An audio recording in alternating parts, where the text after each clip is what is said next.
slow play drum beat grows louder and louder every week, to the point now that they're making overt references to it on the broadcast. So there's plenty of other guys that have to get faster.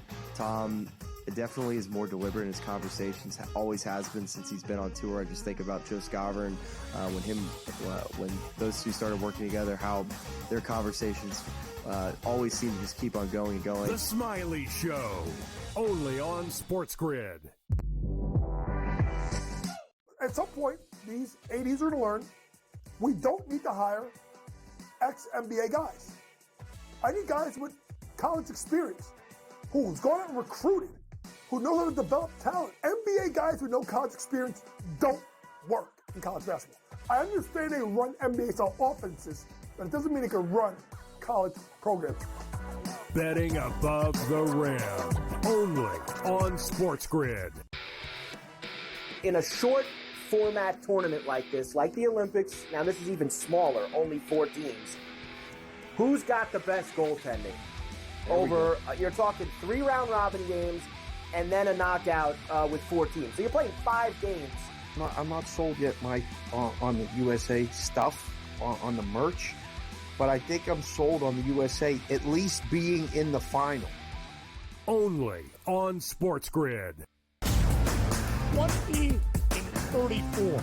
They are 14 games below 500. Any given night, you have no idea who is going to play for Philadelphia. Embiid has missed so many more games than he has actually played this year. I will not bet on the Ravens to win the Super Bowl. I will not bet on the Ravens to win the Super Bowl. I will not bet on the Ravens because for the last 4 years now, I do it every year, and I want to hit myself in the head with a bat. The Early Line, only on SportsGrid.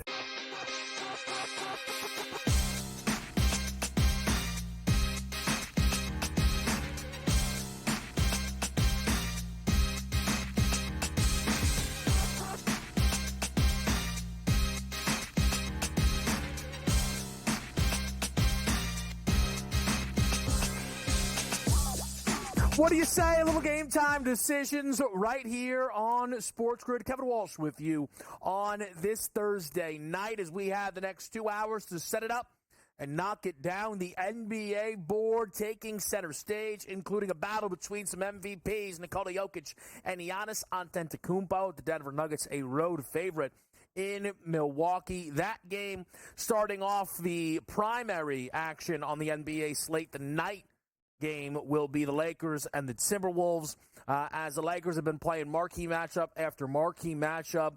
A win against the Denver Nuggets on the road, a win at home against the Dallas Mavericks. What do they have in store tonight against the Minnesota Timberwolves? We will break that game down as I'm staring down a 4-game or a 4-pick NBA card here. College card, very light tonight. Not much in the way of ranked action. The only Big Ten battle, the only major conference battle I cannot get in the mix with, that is Michigan-Rutgers.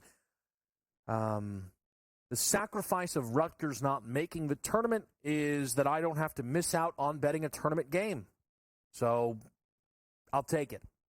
You might say, well, what would you bet? I don't know. I can't bet it. I'm not betting it. If you are in the mix, I hope you have a ton of fun. I will never know what it's like to bet a Dylan Harper college basketball prop or a Spaley. That's just how it goes. One big piece of news that we did see in the college basketball world, though, is Janai Broome flipping back to the favorite to win the Wooden Award this season. Perhaps we'll get into that in just a little bit on our show tonight. We will also get into what is a busy day of NFL news at the Combine. There's a lot of wink, wink, nudge, nudge, and there are some things that we can get into with Abdul Carter, the Penn State edge rusher, who many believe will be a lock top 5 pick. But we did see some concern around his health. Might he need surgery? I'll give you my reaction to that. I want to talk a little Travis Hunter, as I feel as if I'm entering a bit of an island on the reigning Heisman Trophy winner. And we will talk about perhaps where Travis Hunter could be selected in just a couple of months now as we approach draft season. And, of course, we will get into all of the conversations at the quarterback position, including the red-hot Matthew Stafford, Vegas Raiders rumors, and how those rumors are impacting the Aaron Rodgers market. At one point, Rodgers was a heavy favorite to be a Pittsburgh Steeler, it seemed. Well. Would you look at the LA Rams sitting at a minus price now to have Aaron Rodgers on their roster this coming season? We will get into all of that here tonight with you on SportsGrid. But let's put some picks up in the air, and let's go to the sides that are available to us tonight. Again, the NBA card is not massive, but it is interesting. Golden State will be laying 4.5 at Orlando. The Nuggets, as we mentioned, laying 3.5 against Milwaukee. It's double digits now in Dallas for the Mavericks, a home favorite against the atrocious Charlotte Hornets. 7 being laid by the Phoenix Suns across the board. And the LA Lakers tonight against the Minnesota Timberwolves will be laying 6 across these 5 games. 2 sides worth it for me. I've talked about this a little bit already, but since the All-Star break, I've been trying to get in a side a day, sometimes 2, and it's gone well so far. Yesterday was not here, but tweeted out to the people, laid the 3 with the Miami Heat at home against the Hawks. They got the job done. I'm going to lay a favorite price with the Phoenix Suns tonight against the New Orleans Pelicans of 7. Again, that is a dropping number, so we are catching the best of this number, it feels now. It is appearing like it could even get to 6.5 in some spots. So, as always, shop around. I locked this one in at -7. I think the Suns have a nice chance to route and roll. This is a Pelicans team that is very bad. And I know it is a Pelicans team that is coming off of a 2-game win streak against the San Antonio Spurs. Good. Great. We're looking to sell high on that. And it is a Suns-Pelicans setup here of today in Phoenix and tomorrow in Phoenix, same teams. Looks like the Pels want to try and get themselves game 2 of the back-to-back. No Kelly Olynyk, who started in the most recent Pelicans game. No Bruce Brown, who was excellent off the bench for New Orleans as well. So you get a somewhat depleted New Orleans team. And for Phoenix, while they have been taking their lumps, undoubtedly, they've not been playing much home basketball recently. Their last 5 games have been on the road. That extends to before the All-Star break. You look at their most recent home games. They beat Utah by 8 in overtime. They lose at home to Denver. They lose at home to Memphis. New Orleans is in nowhere near the Memphis-Denver class. I understand that Utah game ended up going to overtime. They still managed to cover that basketball game in overtime, and Kevin Durant was not even playing. On the season, KD and Devin Booker, when they both play at home for the Suns, are 14-5. Playing this terrible team from New Orleans, I think they will be happy to be back home, and I think they'll be playing some pretty good basketball tonight. I don't think the New Orleans offense will be able to score enough, and I think the Suns are into the 120s here, so I'm going to lay the 7. And then I'm going to take the 10 with the Charlotte Hornets. My goodness, man. Is this team terrible or what? Look, they're not a great basketball team, but they actually aren't this bad. I think their excitement off of beating the Lakers was understandable. I cannot understand how they've not been able to get off of the mat since then. Their best performance following that was a 14-point loss to the Denver Nuggets in a game in which LaMelo Ball did not play. Now, losing that game by 14 was a bit remarkable when you consider heading into the fourth quarter, it was just a 3-point game. But sometimes that happens. They ended up catching 18.5 on a closing line, so they did a nice job to cover.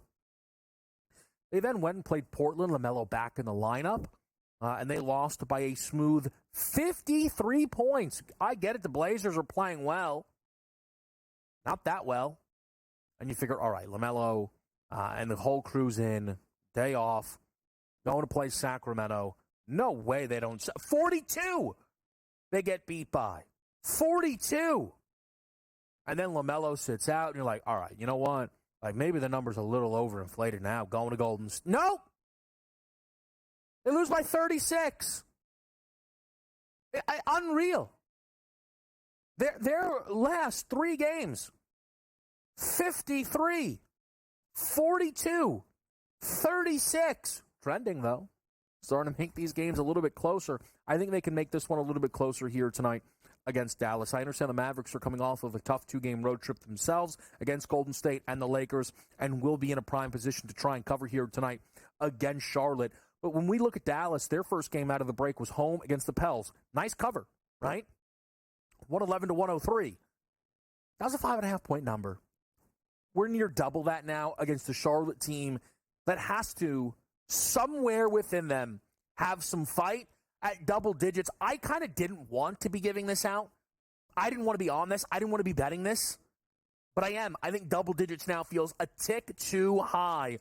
Remember, this is a team whose first game out of the break was at points 12.5 against the LA Lakers. Tonight it's 10 against the Dallas Mavericks, and I do believe they will cover. Continue to go through tonight's slate with you here on SportsGrid.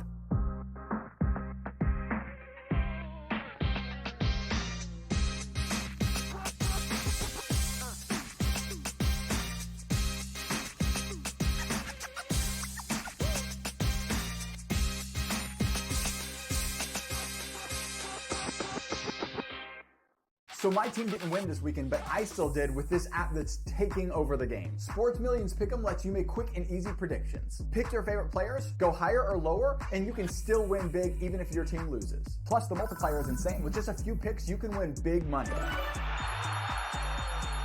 So get on it. They've got a welcome bonus to help you start off your winning streak.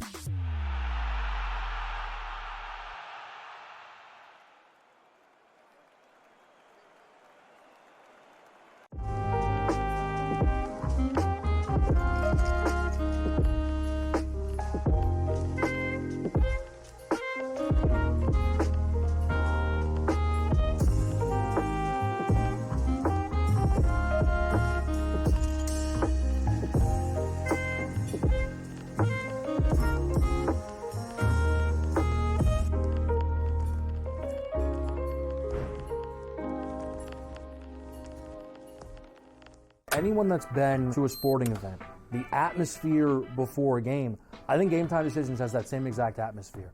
This is our arena. This is what we do. There is going to be an energy to GameTime Decisions that you will feel night in and night out. The excitement you get when you lock your bets in, when you're figuring out what you want to do, we can zone in on the biggest games each night. I want this to be the place that people come to before the game starts so they feel as ready as possible to lock in their cards. We are going to hit every single one of those markets that you need to know about. We're going to go through every single thing, and I've got a great team behind me that's going to help me get the job done. There is not going to be a better place, I promise you, than GameTime Decisions to get that new information, react to it, and be able to then bet accordingly. We will have everything at our disposal, and we will use that to our advantage. I'm Kevin Walsh. Tune into GameTime Decisions from 6 to 8 p.m. Eastern on SportsGrid. The two guys that can do it all. Too much electricity this morning. This is a good time. We're having a lot of fun. I had to do a triple take. Ka-ching! Why? Because of parity. I didn't mean to offend. Yeah, it's not going to happen. Road management is a dirty word. Let him rip. You know what? Circumstances provide the results. What? How do you do this once? Oh, Donnie, you got such a good show there. A network that is booming. The Early Line, only on SportsGrid.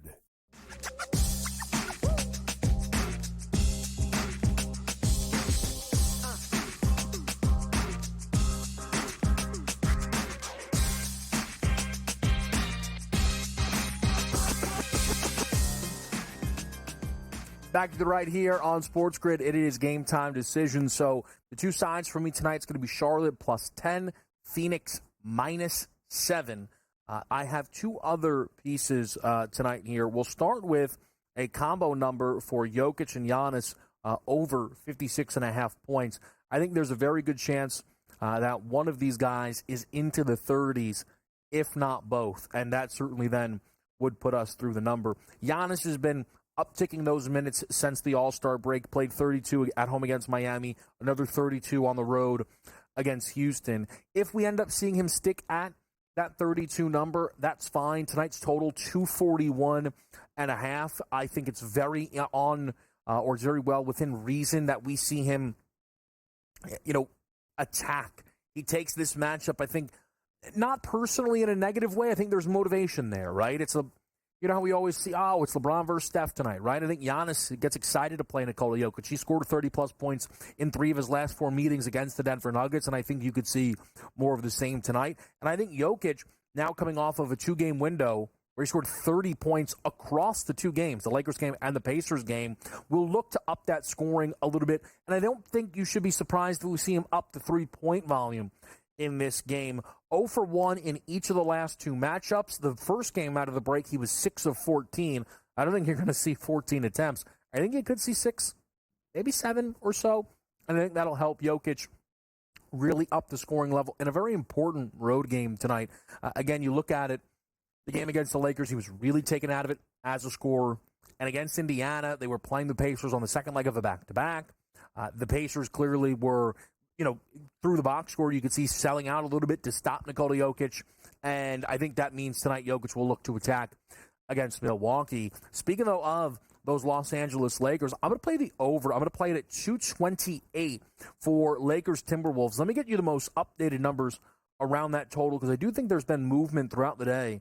We're seeing a 229 out there, some 228.5s, and then it looks like maybe 227.5 could be is on the board as well. But I played that 228 over for the Lakers and the Timberwolves here tonight. Rudy Gobert still not back for Minnesota. And for the Lakers, you can tell that they are as comfortable playing without a center, which is incredible to think about, right, when you consider just the conversation and how things were expected to be with Anthony Davis, and all we needed a second center. We're going to play, what AD wanted was the starting lineup to be ballpark, right? Was ballpark, Reeves, Rui, LeBron, himself, and Jonas Valanciunas, or just the biggest team of all time. Well, Jackson Hayes against the Mavericks played 17 minutes. Dorian Finney-Smith, 28. 14 more minutes for Jared Vanderbilt. Gabe Vincent's getting 16. They're going smaller, and that's leading to that 3-point volume that J.J. Redick wants. They didn't have it going against Dallas. 11 of 40 as a team. 1 of 7 out of Luka Doncic. 3 of 8 out of Austin Reeves. The bench didn't really have much going with guys like Dorian Finney-Smith or Dalton Connect that you expect to be better. So I think the Lakers will shoot it well. And I think it's on the board that the Minnesota Timberwolves shoot it well, better from beyond the arc, specifically Anthony Edwards. Ant is not efficient right now. Still has not had a game of 50% shooting in the month. Now, he had a stretch there of 49, 41, 44. That type of volume, you could forgive it. Post All-Star break, 13 of 32, 8 of 21, and then 5 of 15 against OKC. At some point, I think Ant can find that level. I think he's always enjoyed going up against the Los Angeles Lakers and stepping up on the road in that moment. And I think you can start to see Ant spearhead the offense a little bit there for Minnesota tonight. So I'm going to play the over. 2 straight unders for the Lakers. I think we could see that snap here in this spot. And I think 228 is a nice number. Speaking of L.A.,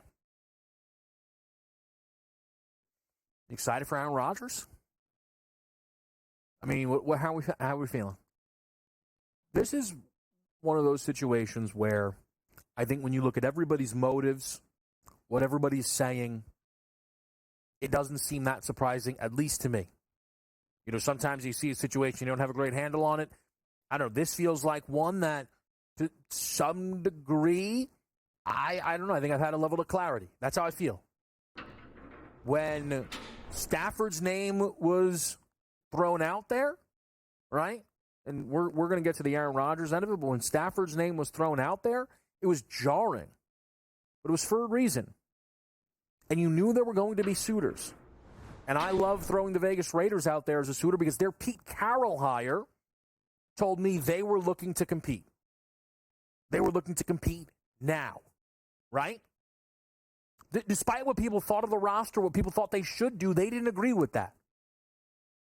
And they have all the money, they have Tom Brady, and if they brought in Matthew Stafford, that meant the Rams' job was going to be open. And we're hearing, again, I mean, it is beyond smoke. You can see the fire now, the Stafford-Raiders connection. You know, we've got media member confrontations going on due to meetings in Montana, right? People trying to get this story correct, right? Well, the open job for L.A., before we could really start to point the finger of where would Stafford land, was, to me, easier to figure out than the Stafford item, because Rodgers would crawl, it felt like, to that job. Crawl. Look, I get it. Rodgers, first ballot Hall of Famer. But Aaron Rodgers, in his time with the Jets, was not a success by any measure. And Rodgers was going to be probably struggling to find another landing spot, period, much less one where he thought, whoa, I could win at a high level. When he went to the Jets, he thought he could win at a high level. Didn't work out that way. He's going to go to the Rams, pair up with Puka Nacua, pair up with Sean McVay, probably bring Devontae Adams again, and think to himself, I can win at a high level. Contract be darned, because clearly the Rams are looking to save up some money. That's why they're not paying Stafford. That's why Stafford's going to be out the door. And before you know it, we're going to be breaking down Aaron Rodgers, LA Rams props. He's the favorite, and the favorite for a reason. We'll be right back.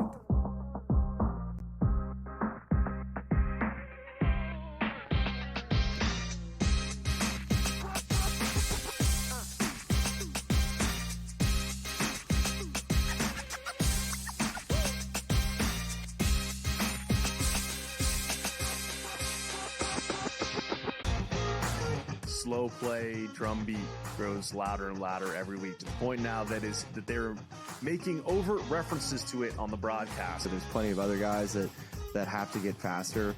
Tom definitely is more deliberate in his conversations, always has been since he's been on tour. I just think about Joe Scover and when those two started working together, how their conversations always seem to just keep on going and going. The Smiley Show, only on SportsGrid. At some point, these 80s are going to learn we don't need to hire ex-NBA guys. I need guys with college experience who's gone out and recruited, who know how to develop talent. NBA guys with no college experience don't work in college basketball. I understand they run NBA-style offenses, but it doesn't mean they can run college programs. Betting above the rim, only on SportsGrid. In a short format tournament like this, like the Olympics, now this is even smaller, only 4 teams. Who's got the best goaltending? Over, you're talking 3 round robin games and then a knockout with 4 teams. So you're playing 5 games. I'm not sold yet, Mike, on the USA stuff, on the merch, but I think I'm sold on the USA at least being in the final. Only on SportsGrid. 20-34. They are 14 games below 500. Any given night, you have no idea who is going to play for Philadelphia. Embiid has missed so many more games than he has actually played this year. I will not bet on the Ravens to win the Super Bowl. I will not bet on the Ravens to win the Super Bowl. I will not bet on the Ravens because for the last 4 years now, I do it every year, and I want to hit myself in the head with a bat. The early line, only on SportsGrid.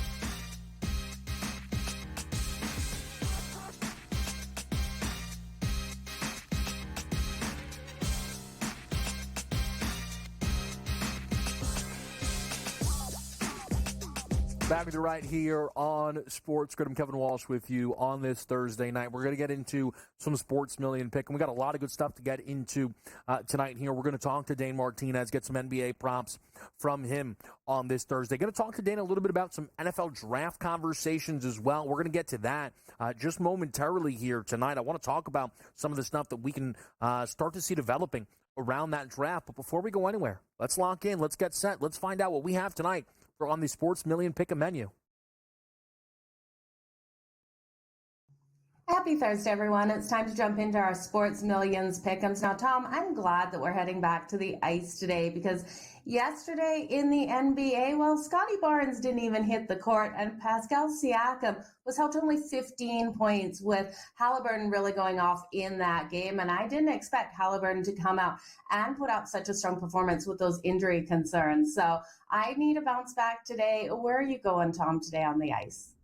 Yeah, we both need a bounce back after, some down days with NBA games. Let's turn to the ice tonight. Carolina Hurricanes at home, taking on the Buffalo Sabres. I fully expect the Canes to win. They are the better team in this matchup. They also kind of need to right the ship. They went in prior to the Four Nations face-off. Prior to that break, they went in a little bit slow, and they have started off a little bit slow with back-to-back losses. So they need to bounce back, and more importantly, like their MO, their calling card over the past 3 seasons has always been an immensely high volume of shots and shot attempts. And they really haven't been getting that going, especially the other night against Montreal Canadiens. Only into 20 shots on goal. That's simply not enough. So, long story short, let's turn to Sebastian Aho, their top-line center, for higher than 2.5 shots on goal. Again, top-line center, first power play, great matchup going up against the Sabres. They're back at home ice. They have the preferred line change. They need to get the shots going. On the other side, let's turn to Dylan Cousins for the Sabres. Everyone's going to be looking at Tage Thompson. I think the world of Tage Thompson. I can't wait for him to rep Team USA next year at the Olympics. But I think his line is where it should be. Cousins higher than 1.5 shots on goal, not 2.5, 1.5. He's been over this mark in 6 out of the last 10 games. He's also playing on that third line, so maybe he has some better line changes compared to Thompson, who's on the first, and they match his line, the Canes, that is, on defense. So Cousins higher than 1.5, Aho higher than 2.5, and we get a 3x multiplier. Joe, what do you have?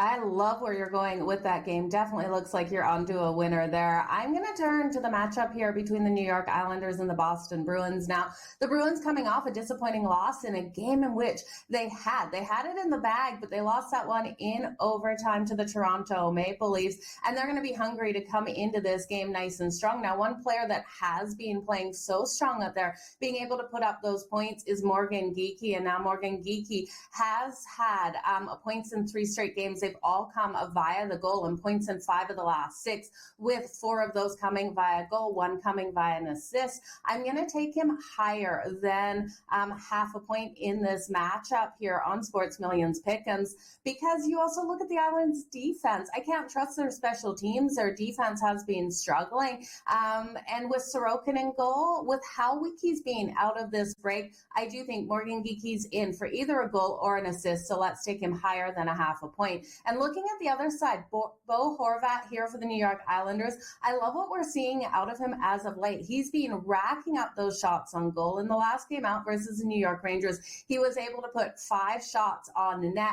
The game prior versus Dallas, he was able to put 3 on the board. Versus the Wild, a little bit weaker of a performance with only those 2, but 4 versus the Winnipeg Jets. We know how tough that defense is. So looking at a Bruins team here that allows 28.7 shots on goal per game, I do think Bo Horvat is in for a nice big game today. He's chasing goal number 20 of the season as well. So give me him to really dig deep in this game and go higher than 2.5 shots on goal. So when we combine Bo Horvat higher than 2.5 shots on goal for the New York Islanders and Morgan Geekie here higher than a half a point for the Boston Bruins, we're getting a 3 times multiplier, Tom.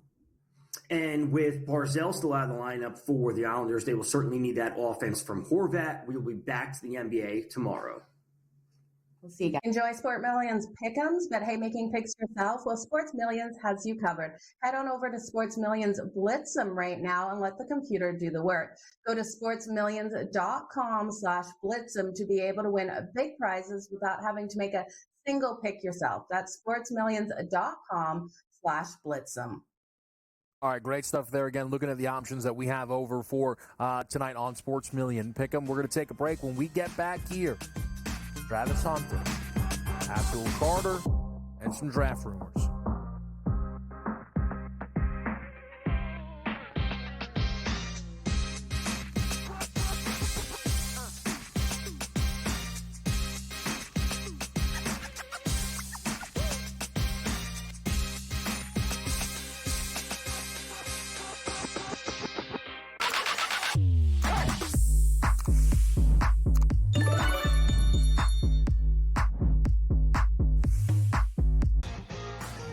slow play drumbeat grows louder and louder every week to the point now that they're making overt references to it on the broadcast. So there's plenty of other guys that have to get faster.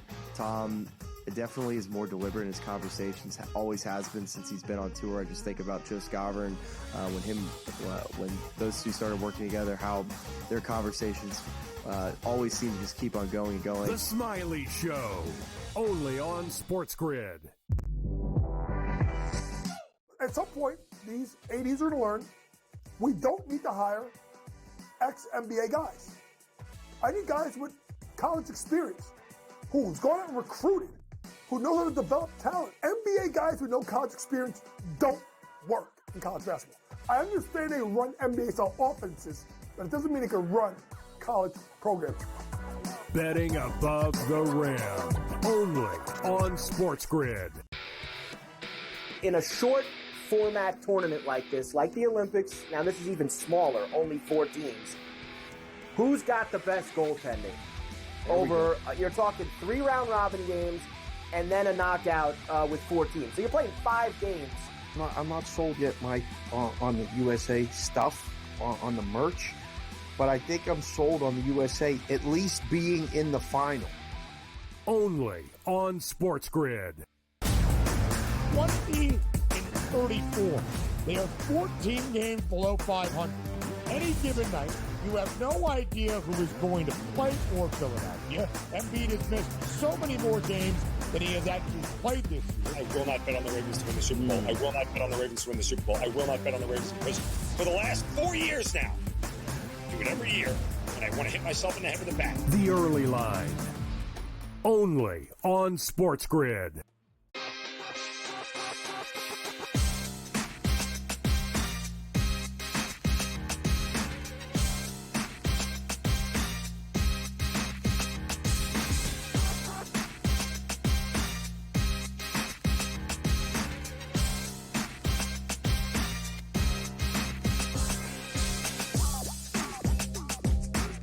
All right, live right here on Game Time Decisions. NBA card, we've gone through it in case you missed it.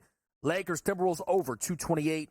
We have Suns laying the 7, Hornets catching 10, and then Jokic and Giannis over 56.5 points combined. That is in the head-to-head player market that you can find over on DK, one of my favorites to get involved with. Let's talk some NFL draft. We have rumors abound. Today, we saw a little wink, wink, nudge, nudge report from Benjamin Albright, who is an NFL reporter who very closely tied to the Denver Broncos, but certainly is out there. We know at the Combine, there's a lot of talk going on. And the wink, wink tweet was, and I'll read it, everyone, would not be surprised to see a trade in the top 5 of this draft to get to number 1. And then it said, a large trade, a giant one, Titanic, if you will, suggesting the Giants are going to look to come up to number 1.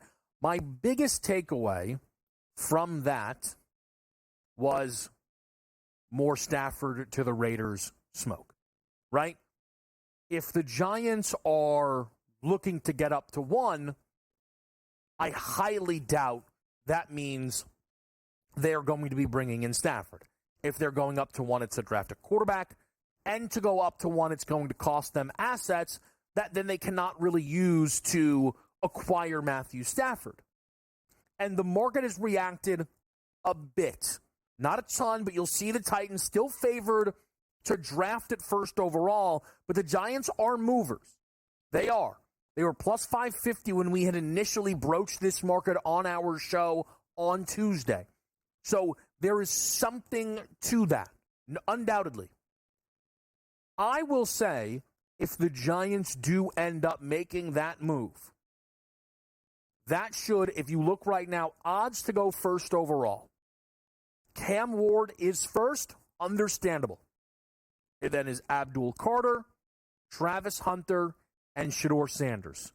If the Giants trade up to 1, Abdul Carter and Travis Hunter are out. They are out. They will not be going first. They are coming up for either Cam Ward or Shedeur Sanders. So if you believe the Giants are going to make a move up right now, you could certainly bet both. But Shedeur is likely going to be the big mover. Shedeur has ties to the Giants. We've seen those rumors more so. In fact, outside Cleveland, it feels like right now has the most connections to Cam Ward. The Titans don't seem like they have much of a connection to either quarterback. And then I feel as if we've seen the Giants and Raiders connected to Shedeur Sanders.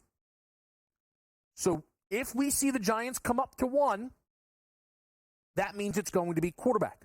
And it means it's not going to be Abdul Carter. I wonder if Tennessee is even more inclined to trade back due to the Abdul Carter news that we have seen come out over the last 24 hours. For anyone who missed it, the initial reporting coming from Adam Schefter that Abdul Carter had a minor foot injury that could require surgery.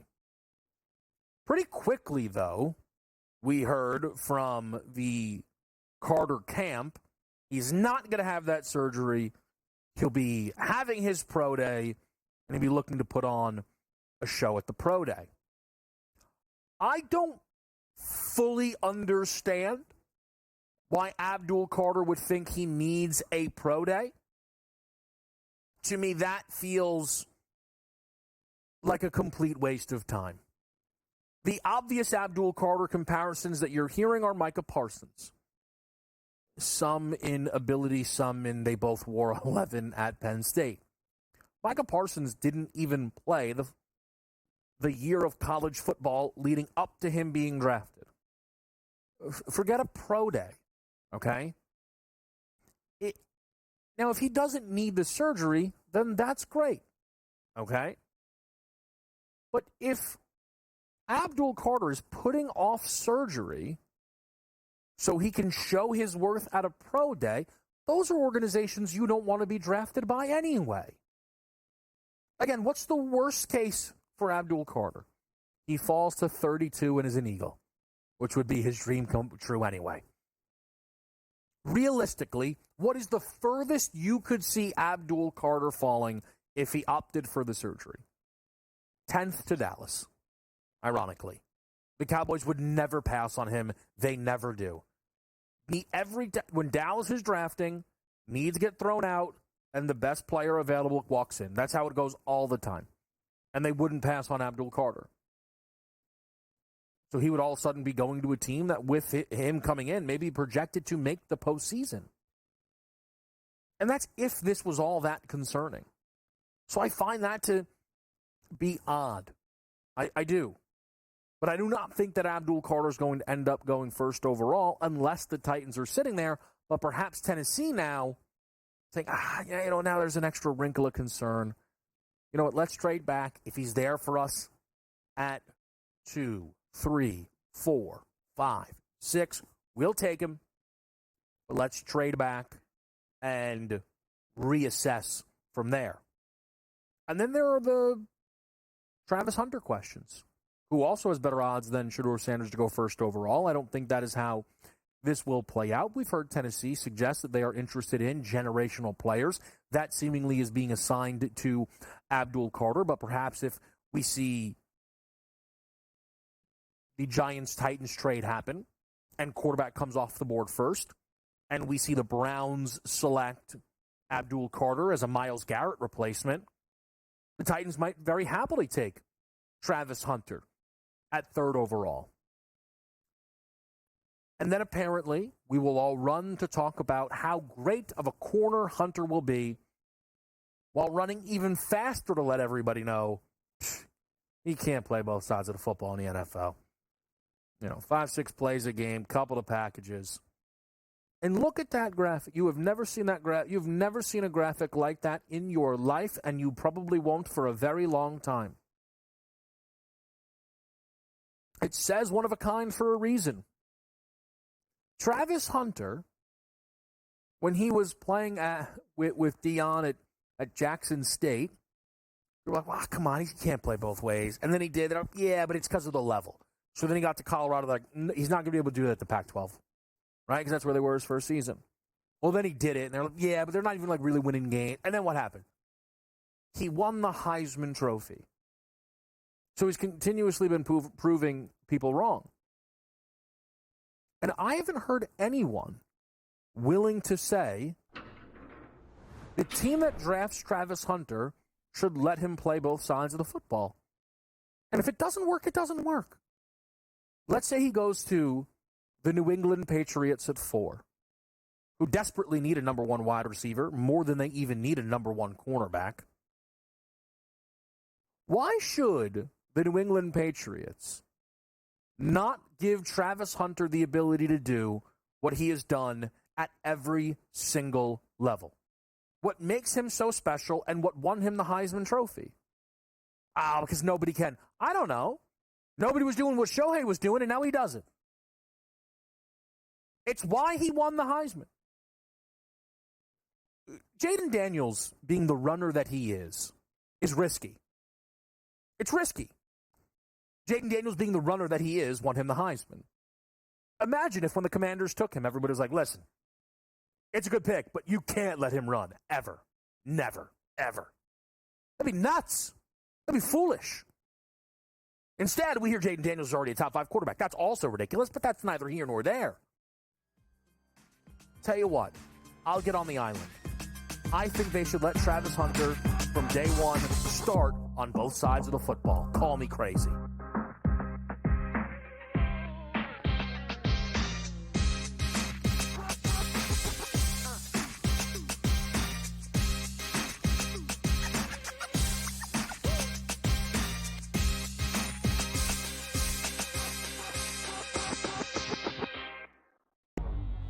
Two guys that can do it all. Too much electricity this morning. This is a good time. We're having a lot of fun. I had to do a triple take. Ka-ching!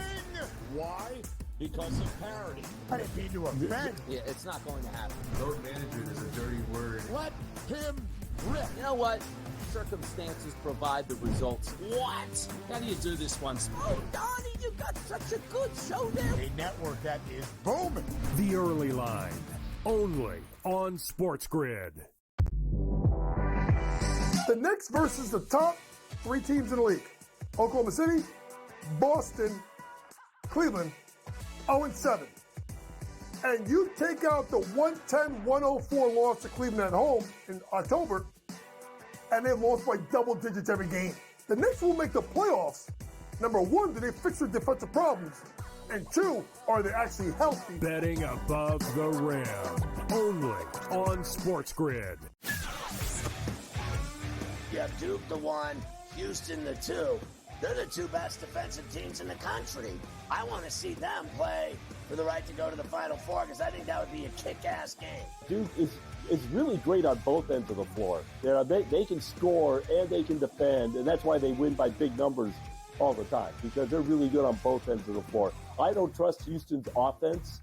Pharrell coast to coast, only on SportsGrid. The Eagles got it done. If you back them, you're celebrating. Football season may be over, but the action never stops. Are you ready for some baseball? At SportsGrid, we're always in the game. We bring you 24/7 betting insights, expert picks, and real-time analysis. Next big play is already in motion. Are you ready? It's smarter to be on SportsGrid.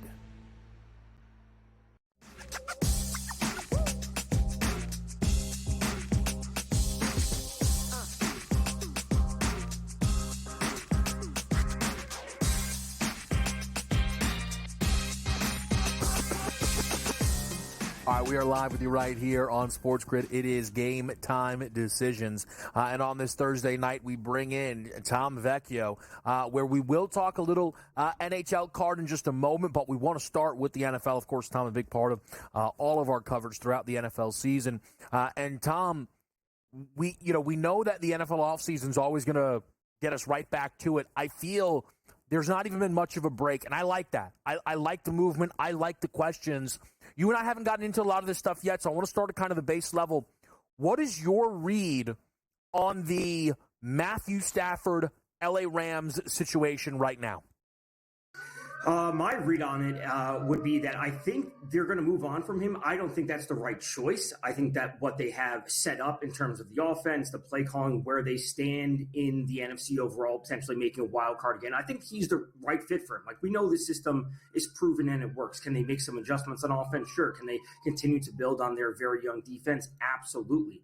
Now, do they want to move on from him in terms of a long, run or long-term perspective? That may make sense in terms of the money and where they sit, down the line, because I would assume at a certain point he is more expendable compared to McVay, which we know is kind of the base of their team. They can build from there. So, we were talking before we came on air, do they get rid of Stafford and then bring in Rodgers? Well, how much of an improvement is that for their offense overall? And really, what does that do for them?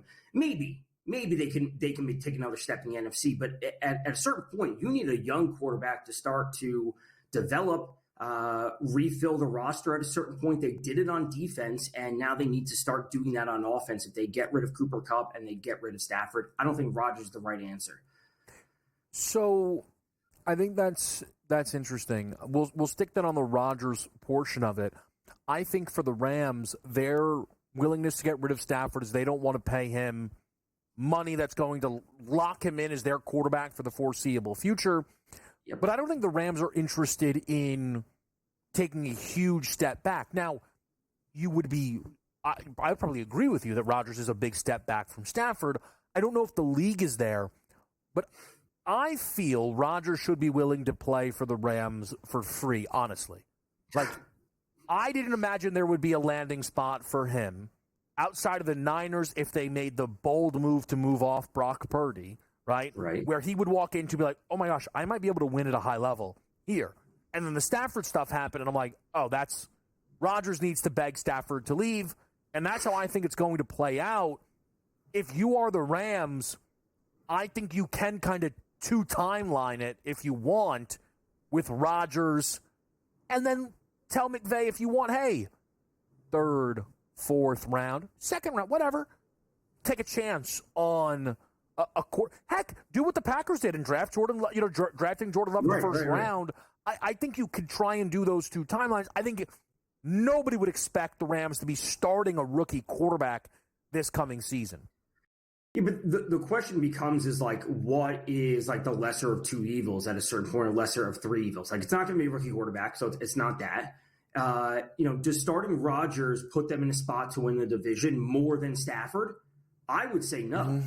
I would say that sticking with Stafford and making some type of – you got to remember, their offensive line was extremely banged up from week one when they went to overtime versus the Lions. They started dealing with injuries right from the jump day to win all those games at the end of the season just to make the playoffs, right? So you got to think, in a healthier scenario, they win two more of those games, and all of a sudden they're sitting pretty at the top of the division. So, that is what I'm thinking. Why would you go to Rodgers if you have Stafford? Now, the money situation is a completely different story of where the Rams may want to take things down the line, but I just don't see Rodgers as being the right situation for the Rams or really any team. Yeah, and I think that is if Rodgers isn't a fit for the Rams, it's because you think Rodgers should be done. And again, I think that is incredibly fair, quite frankly, based on the past, couple of seasons that we've seen out of Aaron Rodgers. For Stafford, Giants and Raiders are the two big talking points. Do you think that's where this ends up? Where are you at on a landing spot for him? I think it will be the Raiders, but from a Stafford perspective, the Raiders are not better than the Rams. And I'm not talking about the team construction, the talent, salary cap. I know the Raiders have a ton of salary, to spend. I'm talking about where they sit, because at a certain point, the path to simply making the playoffs out of the AFC West is not an easy thing to do. Right, and that's just making the playoffs. I want to talk about having a high seed. Then we have to know that the Ravens, the Bills, the Chiefs are all going to be making as the top three. We're seeing the Broncos and the Chargers continue to improve. Right? Will the Dolphins have a push for the playoffs this year? Who knows? The Pats are only on the up and up. The Bengals can make the playoffs. So the NFC West is far easier than the AFC West. So going to the Raiders may be what Stafford ends up, but from a winning perspective, it's just not there. Maybe you can say you're the third best team in the AFC West. Okay, the Chargers aren't as good as they were last year, but you're still not the best team. And where are you going to go from there? So what I would say is, I do not think the gap between the Raiders and the Rams justifies the amount of money LA wants him to leave on the table. I think the Rams have been darlings for people a little bit. They came off the Super Bowl loss, nightmare season, 5-12. Last year, they kind of got hot at the right time, right? They lose to Detroit, but it was super close, very competitive. They were 10-7. This year, but they won their division at 10-7, right? They eliminate Darnold. Everyone's like, they give the Eagles such a tough game. The game was over, and then randomly they had a chance to win it. I think we've kind of been rewriting history on that game a little bit. They were 10-7. Since they won the Super Bowl, 5-12, 10-7, 10-7. If Stafford is a Raider and they go 10-7, I don't think that would surprise anybody. I really don't. If I told you they finished second in the AFC West next year, I don't think that's stunning. They are probably going to be favored to finish second in the NFC West next year because the Niners are going to be booked once again more prominently. Sure, but at a certain point, then we're still talking about the Chiefs are better than them. If he goes to the Raiders, the Chiefs are better than them. The Bengals, I would say, are due for a better season. The Bills and the Ravens, they're still looking at the fourth or fifth best team in the AFC. From a Stafford, if he wants to win, I don't think it's the Raiders. Here and we're gonna and Tom's gonna stick around. We're gonna do some NHL. It's not the Rams either, and that's to me kind of where I think Stafford's found himself in this situation. We'll be right back.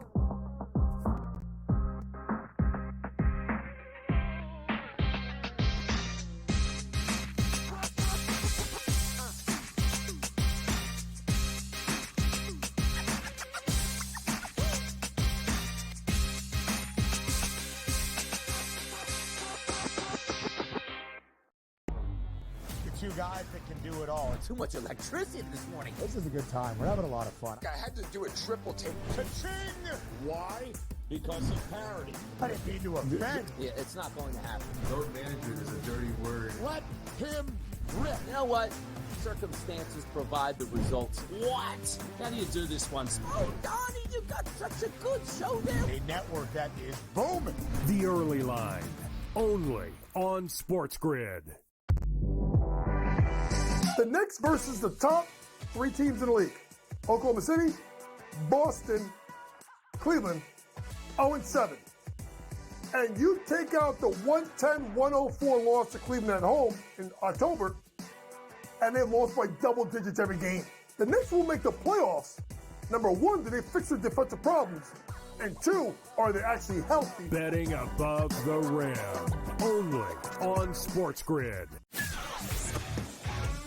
You have Duke the 1, Houston the 2. They're the two best defensive teams in the country. I want to see them play for the right to go to the Final Four because I think that would be a kick-ass game. Duke is really great on both ends of the floor. They can score and they can defend, and that's why they win by big numbers all the time, because they're really good on both ends of the floor. I don't trust Houston's offense. Pharrell coast to coast, only on SportsGrid. The Eagles got it done. If you back them, you're celebrating. Football season may be over, but the action never stops. Are you ready for some baseball? At SportsGrid, we're always in the game. We bring you 24/7 betting insights, expert picks, and real-time analysis. Next big play is already in motion. Are you ready? It's smarter to be on SportsGrid.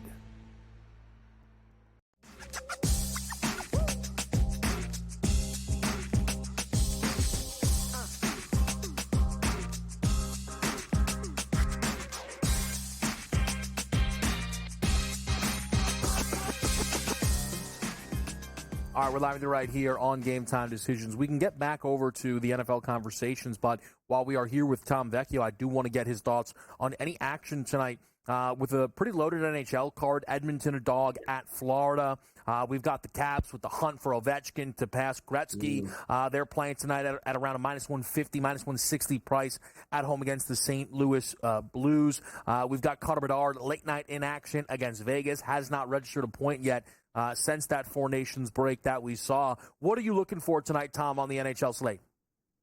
So in terms of the Oilers, Panthers matchup, no interest there. No interest with Tampa, who's super hot. Let's go to the Capitals, but let's go to their 3-way money line, which means they have to win in regulation. The 60-minute line, whatever you want to call it, that was sitting at -105, -110, wherever you can find it. I think that is an easy spot. They're also coming off a loss. I continuously bet on good teams due for a bounce back, as you know, the bounce back is something that you love.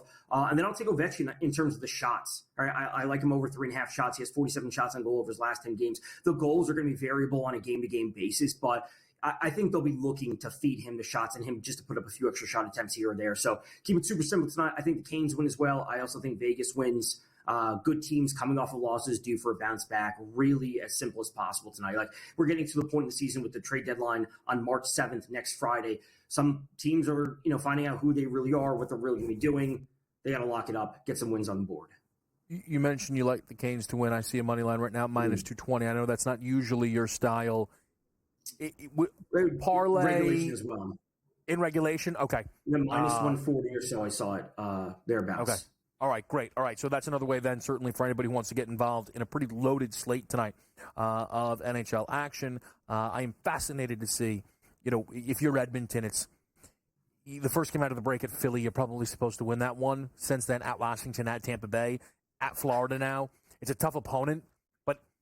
Just like, Edmonton going on a big losing streak. Because then this is going to be followed up by at Carolina.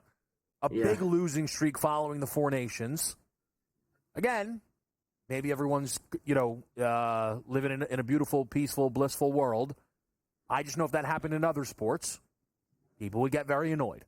And we can leave it at that. We don't have to get into a whole big song and dance. With Tom, though, we're also talking a little NFL. We're talking about some of the movement that we're going to see. And one thing, Tom, it seems like you and I agree on is Sam Darnold is tough to place because it appears we then have to predict someone doing something we wildly disagree with because it seemingly involves paying Sam Darnold $40, $45, $50 million annually. Right. I made this joke a couple of years ago on Twitter saying like the QB market is a bubble like waiting to burst. Like these quarterbacks have been paid way, way too much more money way before they ever prove things. And Sam Darnold is just not worth $40 or $45 million. Even if the team has that cap space to spend like the Raiders do, I think they have $96 million. I think I saw earlier today, somewhere around there. Like that's not an appropriate use of money. And like his production has been, again, wildly inflated, especially because of this past season. So that he shouldn't be going there. You would like to say that a team can convince him to take less money and be in a spot that he could theoretically make the playoffs again and win. I think that the Browns make sense for him because if they, want to draft Carter as a Garrett replacement, they can trade away Garrett, draft Carter, bring in Sam Darnold, and at least that team has the capability to make reach the wild card, right? And that's where they are in the division. I think is fully up for grabs outside of the Ravens. So Sam Darnold's going to be paid way too much, and it's going to set a team back multiple years. Yeah, it's odd for me because, again, like we occasionally have these things where everyone agrees a player isn't worth something, and yet then the player will still come out with that deal. The Darnold situation, I did hear someone yesterday mention the Rams in that if they're willing to give Stafford $40 million, right? Well, then do they still have that same allocation? They go, all right, we'll go to Sam Darnold. Younger, Sean McVay, better option. Because the reason, Tom, to kind of tie this all together, if somebody told me they were more in on Darnold than Rodgers, I can listen to that. Okay. Price, and if they said, hey, we were already going to spend $40 million on the quarterback position, I can see it. That is the first Darnold thing that felt like it made some sense to me. Right. Like, okay, we have option A. We were going to spend option A, $40 million here. And that doesn't happen. So let's just spend the $40 million somewhere else on option B. It's the same thing. Darnold being younger is just more attractive than Rodgers, who's going to play 2 more years at most. Certainly so. Tom, again, great to talk as always, guys. Don't forget to get involved in some of that NHL slate. We're going to reset everything going on tonight here on Game Time Decisions after this quick break on SportsGrid.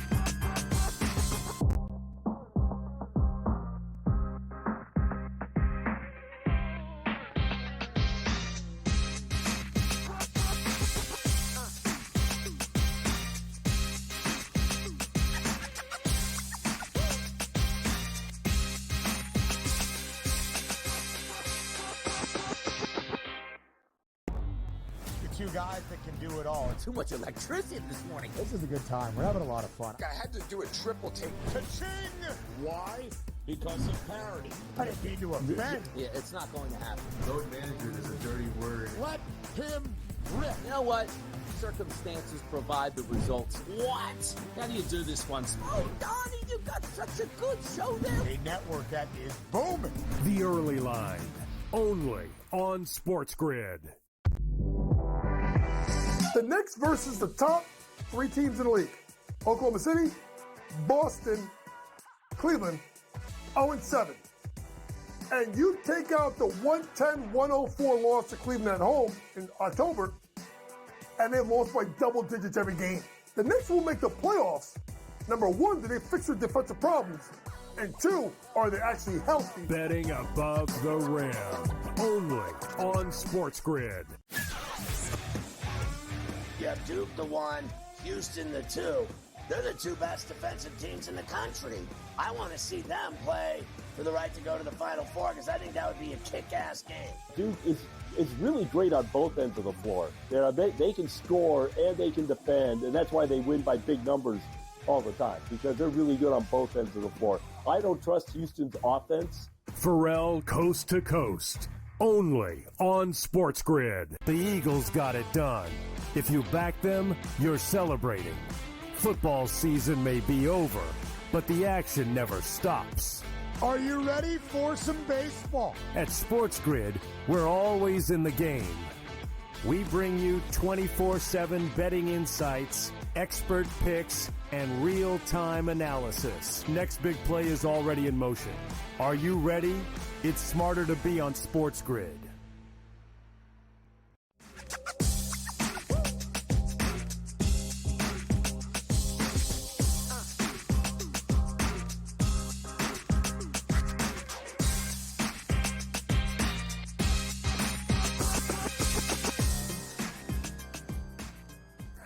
We are live with you. We are so live with you right here on Game Time Decisions this Thursday night. We have got Golden State and Orlando coming up shortly. You know, I mentioned the NBA sides are going well. There are some losers in there. Orlando the other day was one, a pretty rough one. In fact, took them catching 8, close 6.5. Who cares? I don't know. Maybe I should care. I don't when they lose by 40, though, right? It's like you gave a close pick. They lost by 40. What's incredible is the Orlando starting lineup. I was like, we'll find a bounce back spot or something. Outscored Cleveland's.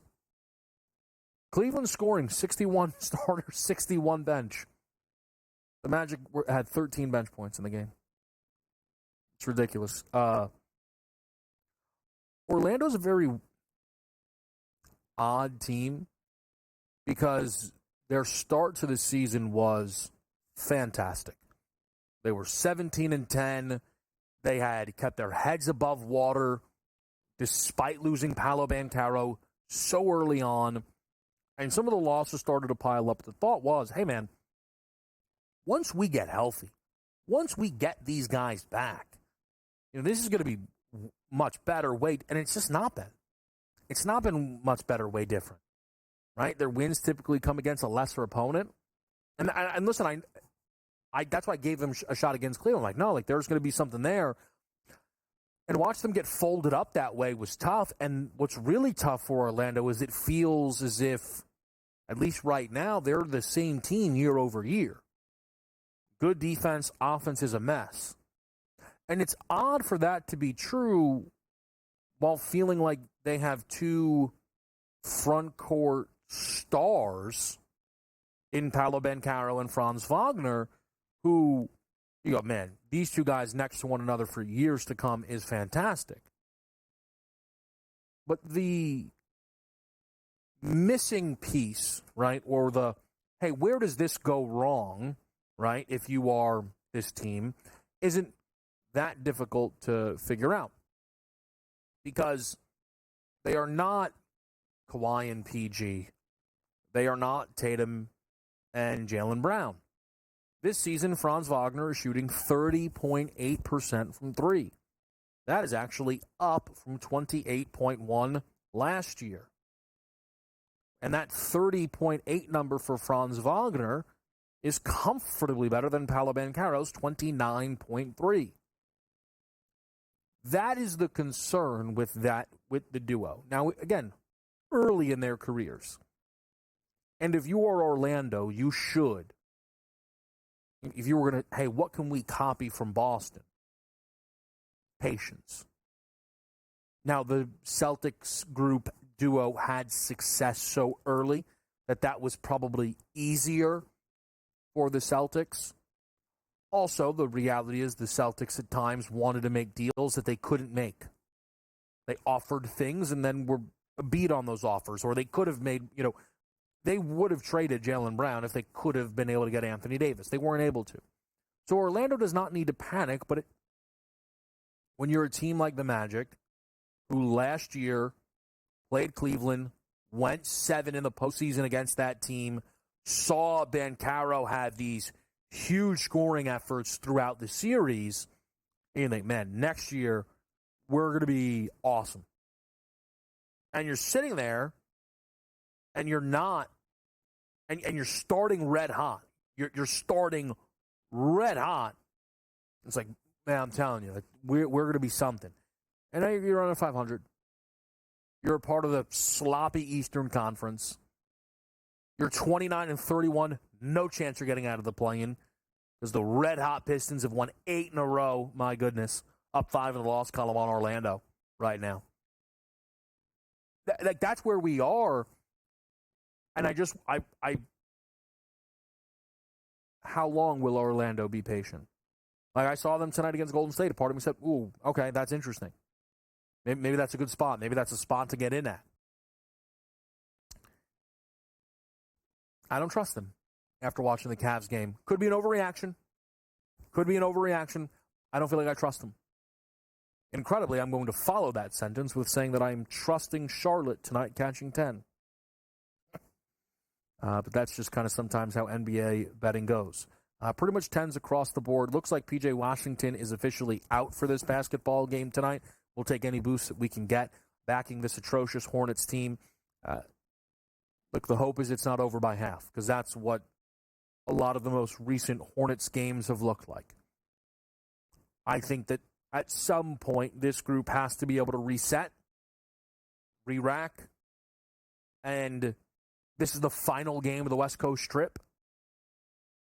So I'd like to think that instead of the rally cry being, hey, man, whatever happens tonight, let it be, and then we'll go home against Washington and win a game, I'd like to think it's, hey, let's close this out strong. Let's go out, let's put an effort in. And I think that perhaps Dallas will maybe a little drained off of the game against the Lakers. I think that's totally on the board, right? I mean, we know that was an emotional game for anybody involved in it with the Luka Doncic situation. So I took the 10. And then I laid 7 with Phoenix, and it does not look like I have the best of the number. There's now some 6.5s out there. I don't know if that's in part due to a Bradley Beal game time decision. Shout out to the show. He was downgraded to questionable, so perhaps Beal misses this game. That's fine. I'd rather, of course, the team I'm betting be fully healthy, but it's not going to, make me cash out. No. That's not how I feel. As long as Durant and Booker are playing, who are 14-5 at home this season when they both play on the Suns' home court, are out there, I feel good. Yes, I know they lost their last 2 home games that they both played in. They were against Memphis and Denver. Tonight they're playing a bad Pelicans team who they're about to play 2 days in a row at home, and the Pels have already sat out some guys for night number 1 of this doubleheader. So I like the Suns tonight laying 7. I like the over in the game between the Lakers and the Timberwolves here. No Gobert. We know how much that can impact Minnesota's defense and how much I think it opens up small ball. If you look at the Timberwolves starting lineup just the other day, we're going with Naz Reid at center. And that's not a shot at Naz Reid, but what does that tell me if I'm the Lakers? Then I can run my small ball lineup. I can run, 30 minutes tonight out of Dorian Finney-Smith, right? I was a little tempted to play some Jackson Hayes props tonight just because they're so low. It's 6.5. He hits it routinely, and those lob threats should be there. But it could be tough to cash that ticket if he's only going to play 15 or so minutes. You know, that's kind of the dance that you do right now with a Jackson Hayes prop. And it's not like, it's 6.5. It's like, he scores 12, 14 in these games. Like, no, usually 4 dunks, right, to get you through that number. But I think tonight with the small ball, it means we see a lot of threes. And I think tonight those threes get knocked down and we go over the number. And then the big one tonight in the main event, really, if you will, which is Milwaukee and Denver, I'm going to take the 2 superstars. That's Giannis Antetokounmpo and Nikola Jokic to combine for over 56.5 points together. Both of these guys have now routinely been scoring in their head-to-head meetings. And I think we can see more of the same tonight. So over the 56.5 for Giannis and Jokic combined. We're taking a break here on Game Time Decisions. When we get back, it's going to be Dane Martinez with us right here on SportsGrid.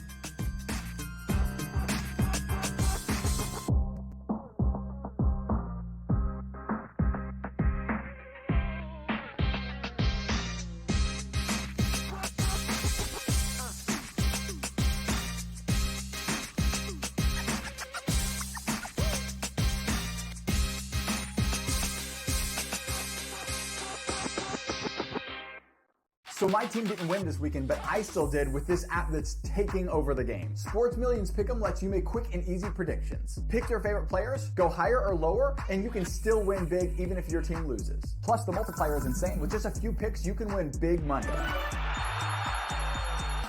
So get on it. They've got a welcome bonus to help you start off your winning streak.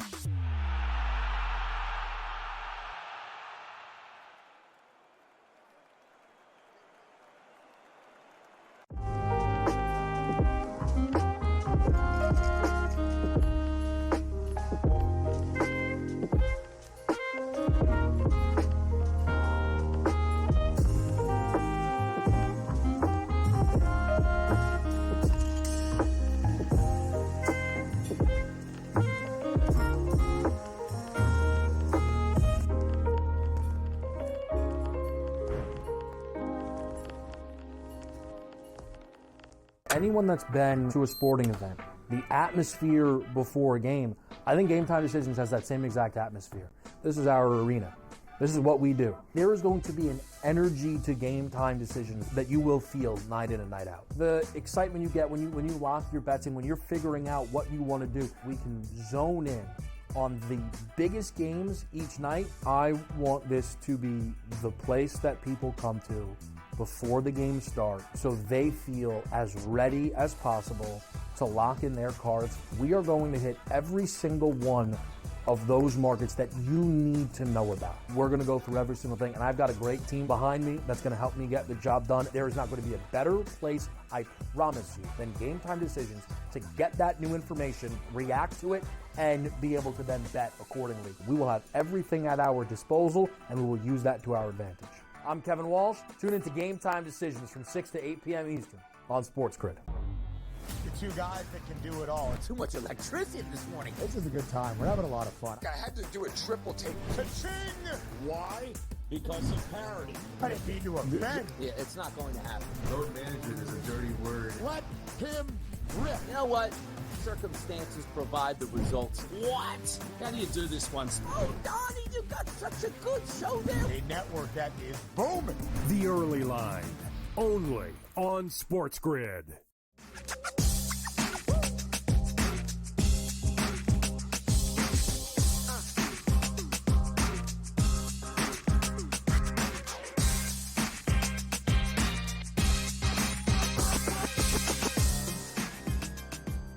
All right, we're live right here on SportsGrid. It is Game Time Decisions.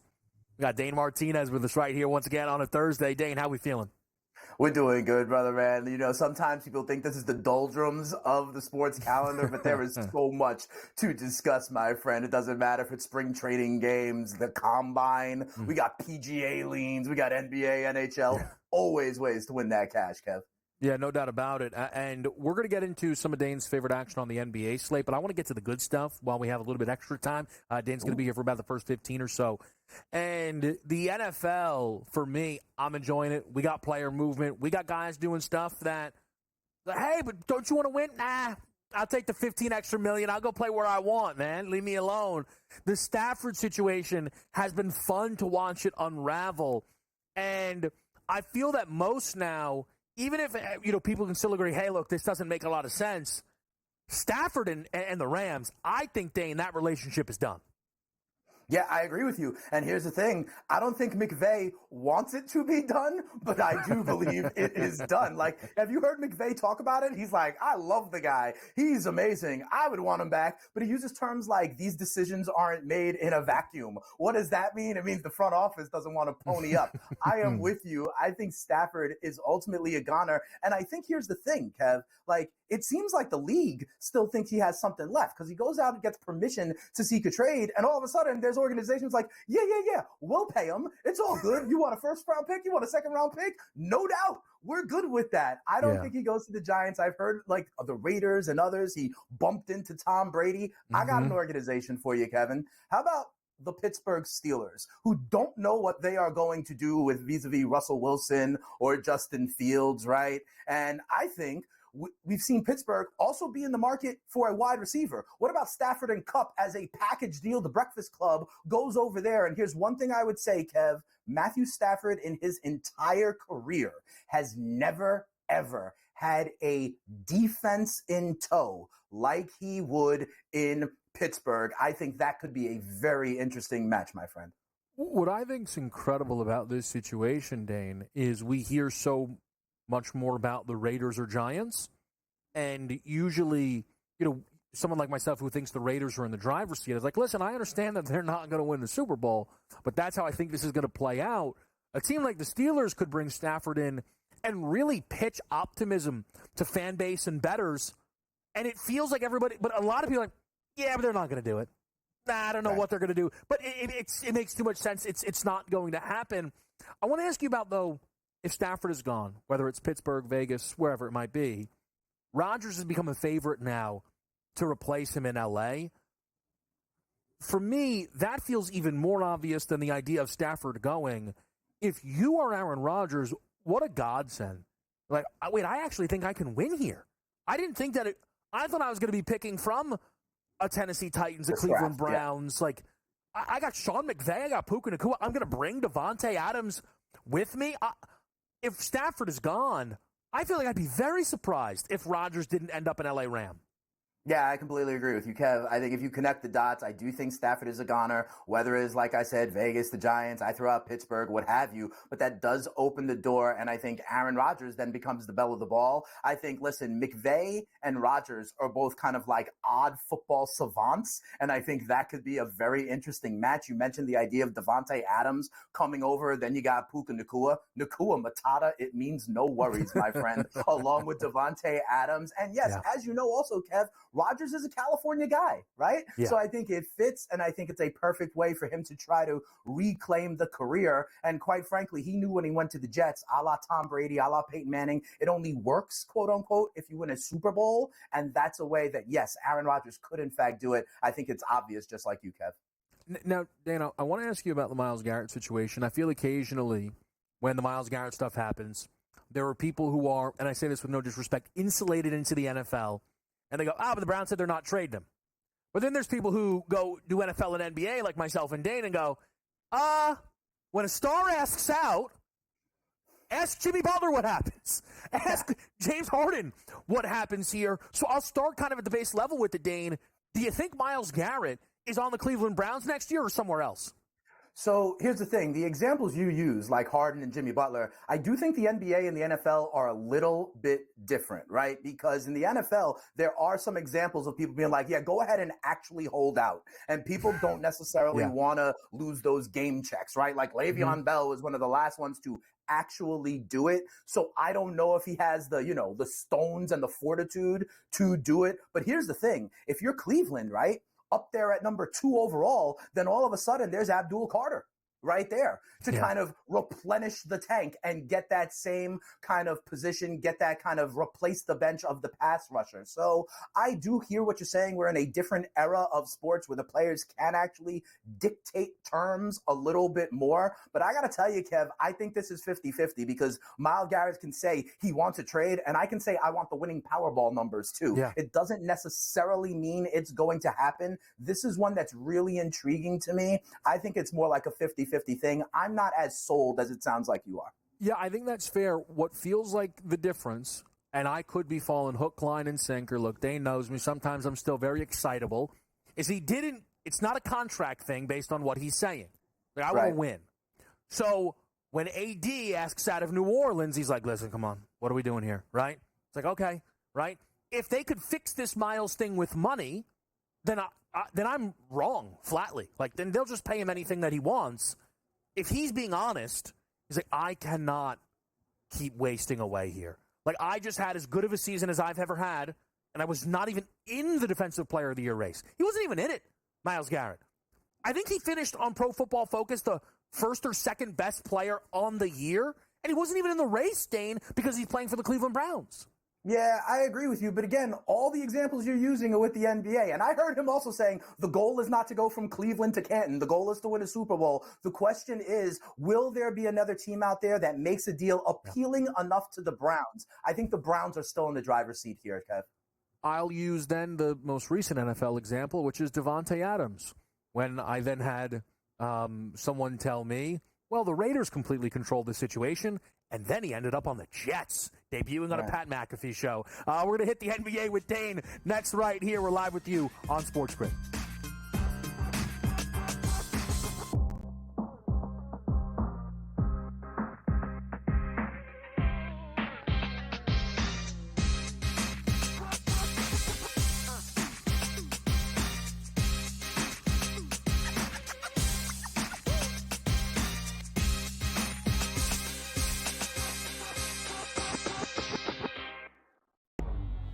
Two guys that can do it all. Too much electricity this morning. This is a good time. We're having a lot of fun. I had to do a triple take. Ka-ching! Why? Because of parity. I didn't mean to offend. Yeah, it's not going to happen. Load management is a dirty word. Let him rip. You know what? Circumstances provide the results. What? How do you do this one? Oh, Donnie, you got such a good show there. A network that is booming. The Early Line, only on SportsGrid. The Knicks versus the top three teams in the league. Oklahoma City, Boston, Cleveland, 0-7. And you take out the 110-104 loss to Cleveland at home in October, and they lost by double digits every game. The Knicks will make the playoffs. Number one, do they fix their defensive problems? And two, are they actually healthy? Betting above the rim, only on SportsGrid.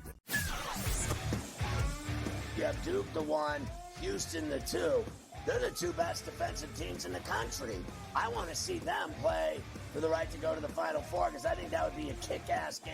Duke is really great on both ends of the floor. They can score and they can defend, and that's why they win by big numbers all the time, because they're really good on both ends of the floor. I don't trust Houston's offense. Pharrell coast to coast, only on SportsGrid. The Eagles got it done. If you back them, you're celebrating. Football season may be over, but the action never stops. Are you ready for some baseball? At SportsGrid, we're always in the game.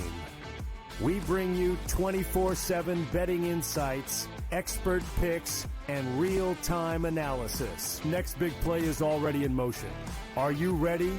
It's smarter to be on SportsGrid.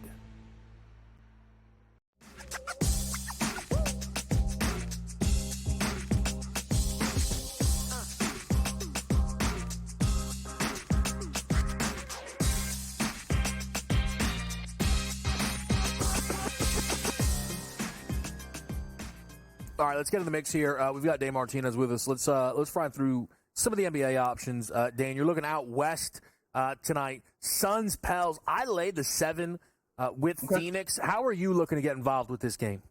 Yeah, a couple of ways. First of all, I think these are bad defenses, Kev. I'm on the over. I got it earlier at 236. I think it's gone up to 237 on the number. Two of the worst 10 defenses in the association. I mean, the Pelicans allow 118.6 points a game, fifth most in the NBA, and Phoenix is not far behind. Also a bottom 10 defense allowing about 116 points a game. I think this game goes over. Also, I like pace, and the New Orleans Pelicans are one of the top 10 pace teams with about 100, 101 possessions per game. So I like that. And then in a correlated fashion, give me CJ McCollum to go over his points number. It's at 19.5. That is a full 2 points lower than his season average of 21.9. So you always like that. And here's the thing. What I've looked at, if you look at the game log for CJ McCollum, when he plays 30 or less minutes, he doesn't get there. When he plays 31 or more minutes, he's gone over this number 7 of the last 8 times. He averages 34 minutes a game. My guys over at FTN project him for 37 minutes tonight. And also, like I said, Phoenix allows a ton of points a game. Phoenix is also, Kev, a very bad team defending the three. Opponents of the Phoenix Suns hit 14 threes a game. That is 6th most in the NBA. They defend the three poorly, 37% against the three against them. So I also like Jose Alvarado to go over 1.5 3-pointers in this one. He averages 2.1 a game. He's gone over this number in 3 of his last 5. And again, when he gets minutes, and there's more minutes to be had now that everyone like Murray and others are gone, he's had over this 5 of his last 6 games when he's had at least 30 minutes. So you put it all together, I think there's points, McCollum scores, and Alvarado scores. The backcourt for New Orleans could do a little bit of work tonight. Yeah, I love it. And I think this is a New Orleans team that, like, when we were in the heart of football season, it's like, I can't do this. I don't even know who's on this roster. I don't know who's playing, right? But now that we're out of that, we're past the deadline, I will say I can't wait to see how their offseason plays out. They had expectations this year, and it all crumbled. The injuries hit them immediately, one after another. And obviously they're still dealing through those, and they made the Brandon Ingram trade to a bad team in Toronto. I mean, all so bizarre. Very excited to see, does Zion finally get out of there this offseason? Murphy to the moon, Kev. Murphy to the moon. But and that was the problem with them coming into this season is a lot of people be like, look, I don't know who their guy's going to be, but I just know that Trey Murphy has to be a focal point. And it's like, yeah, he's our 7th man. It's like, okay, well then we got to fix something. We're not that good that Trey Murphy should be our 7th man. And Murphy to the moon is right, though. He has been awesome. The more opportunity that he's been getting. Lakers Timberwolves. Dane, how are you going to approach this one? Yeah, so I told you I was on the over on that first game. I'm on the under in this game. I see it at 228. I am on the under. These are 2 of the 10 slowest paced teams in the NBA. Kev, Minnesota, 97 possessions a game. LA, 98 possessions a game. And you probably know this, Kev, because I know you love all things purple and gold. But since that Luka trade, their defense has weirdly been good. They've allowed only 100 points a game over their last 4. Here's what I think it is. LeBron expends so much energy as the ball dominant guy, the point in essence. With Luka being able to do that, LeBron is playing more inspired defense. I actually believe that the Lakers defense is good and this game is going to go under. And I told you about a little angle I'm on. I'm looking at under a half on things like steals and blocks. There are a lot of guys out there, they have to hang the number, especially on like your prize picks, your underdog, your DK6, stuff like that, where you can go under because they still have to hang it, and they go by the average, and they average, say, 0.4, 0.5 a game, but the hit rate is what we're looking at. So, for example, Rui Hachimura, to not get a block tonight, he averages half a block a game, so you think it's a coin flip, but it's not. He hasn't had a block in 7 of his last 9 games. So, to your point, if you're playing this over and over and over again, you're 7-2 over the last week and a half. Yeah, that is it's a really fun way to get involved, and Dana and I were talking a little bit kind of before we got rolling here. The thing with a bet like that is you want to keep coming back to it, right? Yes. It is you go, all right, listen, maybe I'll get lumped up tonight, but it's not going to happen because Rui Hachimura is not one of the league's premier shot blockers, and sometimes I talk, bounce backs and buy lows. That's sell high. That's Rui coming off of a 2-block game. And typically that means the next game he's not going to be able to deflect one. Artificially boosts up the average, my friend. It's about the mode, not the mean, my friend. Little math class here with the spitting statistician. Dane, appreciate it as always. We'll talk next week. That's good. Great stuff there again from Dane Martinez. We're going to be back with you right here after a quick break on SportsGrid.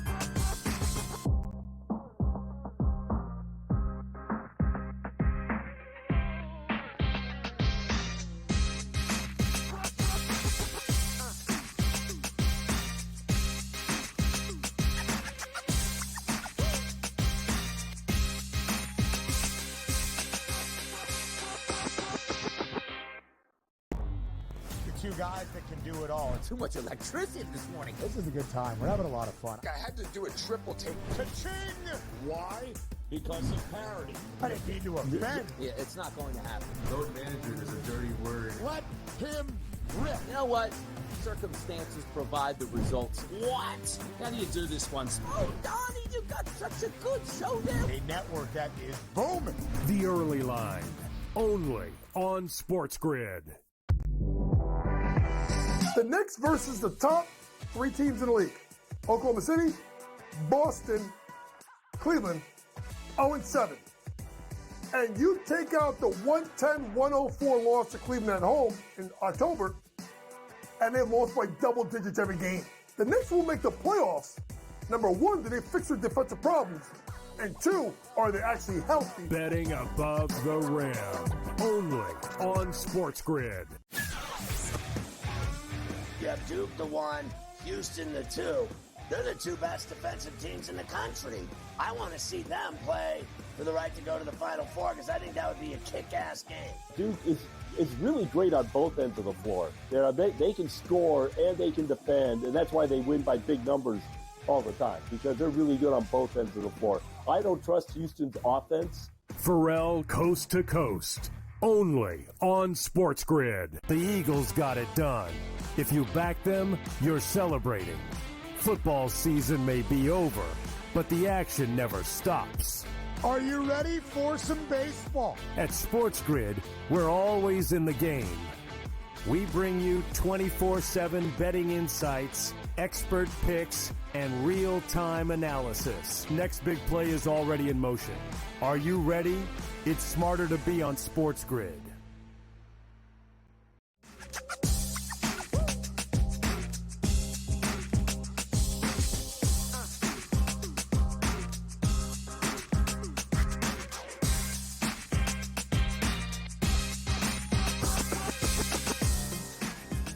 We are live with you right here on Game Time Decisions. NBA boards underway. Orlando up early on Golden State. Certainly some college action out there. The marquee matchups will be in a little bit. We'll see Michigan and Rutgers. And then a now ranked St. Mary's team on the road for some WCC action. The full NHL slate has started. And we've also played around on the PGA Tour today, which means Brady Cannon is here with us on Game Time Decisions. Brady, how we doing? I'm good, my friend. Jake Knapp probably doing better than both you and I. A 59 to open the round. Outrageous. I mentioned earlier on Twitter that the last time I remember a guy opening with a 59 was Brandt Snedeker at the Wyndham Championship in 2018. It seems like it was longer ago than that. And I remember because I was on him. I don't know if I had a bet on him, but I was on him in like a one and done type contest or something. And he went wire to wire. He won the thing. So you wonder if Jake Knapp's going to do that. Number 1, no surprise here. Number 1 in the field in strokes gained off the tee. Number 1 on approach. Number 2 in greens in regulation, and number 12 in putting. He made 12 birdies and 6 pars. I mean, it was a walk in the park. Yeah. And this is what's really weird, Kevin, is this is supposed to be a very difficult golf course. We've kind of talked about that all week leading up, how difficult the Florida swing is. The Players Championship, Bay Hill, the Valspar, and what used to be the Honda, now the Cognizant. Boy, I mean, they changed one hole from a very difficult par 4 to an easy par 5, and all of a sudden this thing has gone nuts. Now, it doesn't help that you had some rain in the area to soften up the golf course, and there was virtually no wind today. It got a little bit breezier in the afternoon. It was a little bit more difficult in the afternoon, but still the scoring average was in the neighborhood of 3 or 4 under par today. That's kind of unheard of, for PGA National. I want to then start with Knapp because you mentioned the last guy someone had a 59, but it's also a 4-shot lead. So yeah. I see right now a plus 360.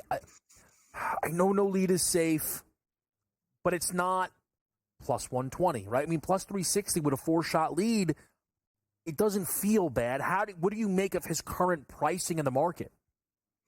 I think it's a very fair price, but I wouldn't go anywhere yet. I typically don't like to bet after just one round. If I'm going to do anything in game, I'll usually wait for at least 36 holes. Now, if he's in the lead again tomorrow, I would imagine it won't be by as much. Maybe it's a 2-shot lead and maybe even get a little bit better price.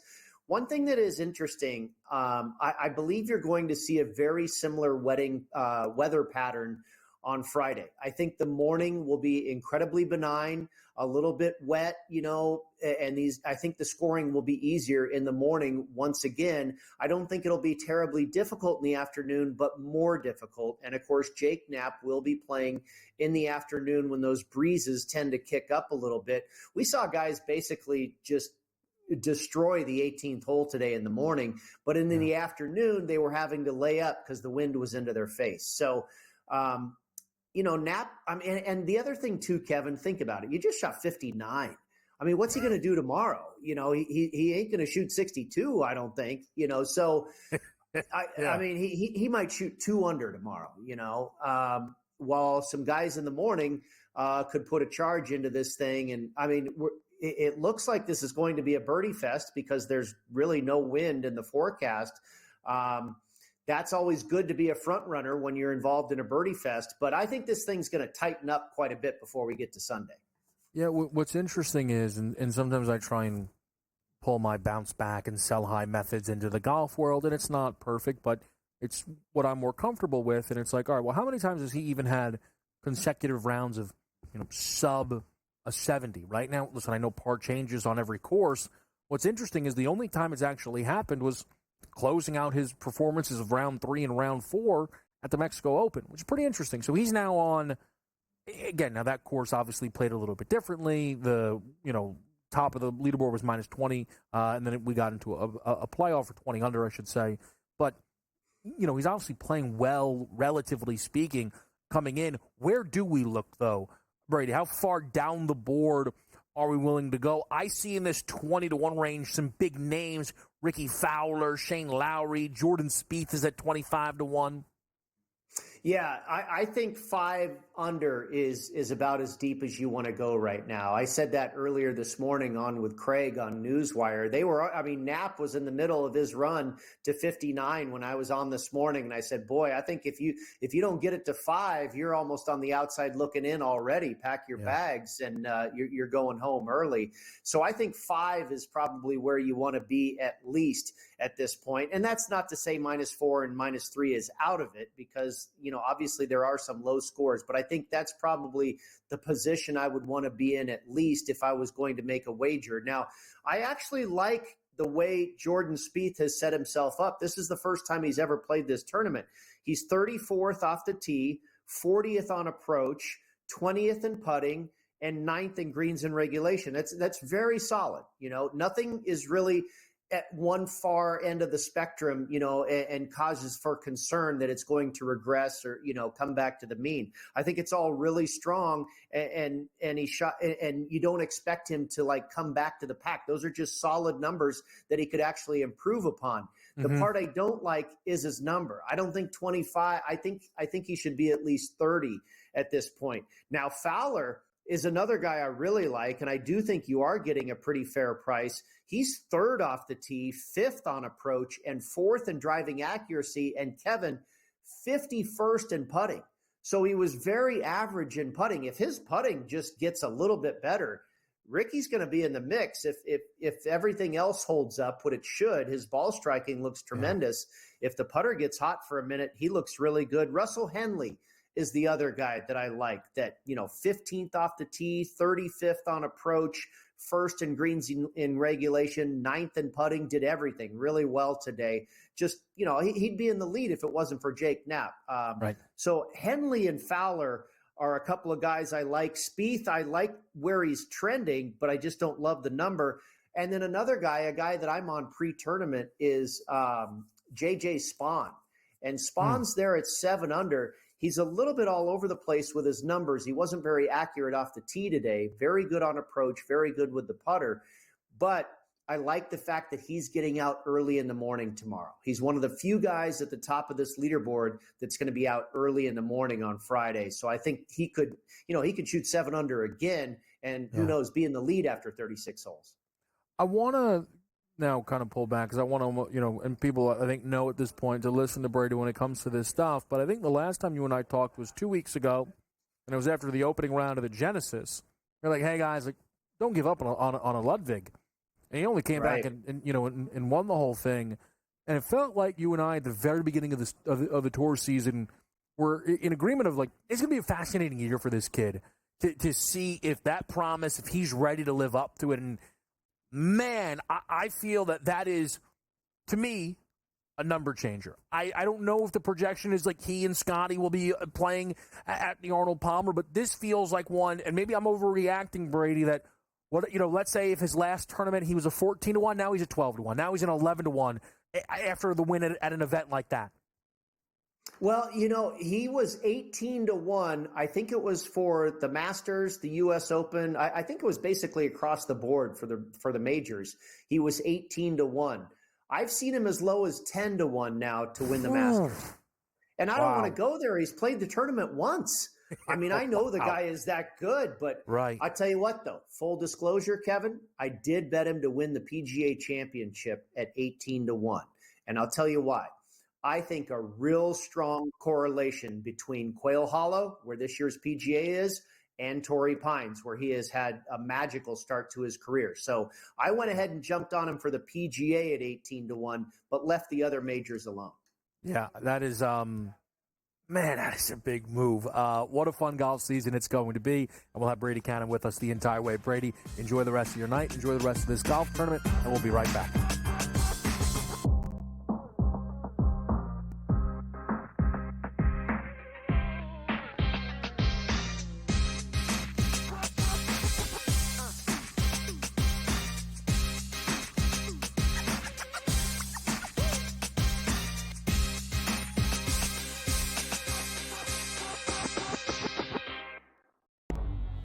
Two guys that can do it all. Too much electricity this morning. This is a good time. We're having a lot of fun. I had to do a triple take. Ka-ching! Why? Because of parity. I didn't mean to offend. Yeah, it's not going to happen. Road management is a dirty word. Let him rip. You know what? Circumstances provide the results. What? How do you do this one? Oh, Donnie, you got such a good show there. A network that is booming. The Early Line, only on SportsGrid. The Knicks versus the top 3 teams in the league. Oklahoma City, Boston, Cleveland, 0-7. And you take out the 110-104 loss to Cleveland at home in October, and they've lost by double digits every game. The Knicks will make the playoffs. Number 1, do they fix their defensive problems? And 2, are they actually healthy? Betting above the rim, only on SportsGrid. You have Duke the 1, Houston the 2. They're the 2 best defensive teams in the country. I want to see them play for the right to go to the Final Four because I think that would be a kick-ass game. Duke is really great on both ends of the floor. They can score and they can defend, and that's why they win by big numbers all the time, because they're really good on both ends of the floor. I don't trust Houston's offense. Pharrell coast to coast, only on SportsGrid. The Eagles got it done. If you back them, you're celebrating. Football season may be over, but the action never stops. Are you ready for some baseball? At SportsGrid, we're always in the game. We bring you 24/7 betting insights, expert picks, and real-time analysis. Next big play is already in motion. Are you ready? It's smarter to be on SportsGrid.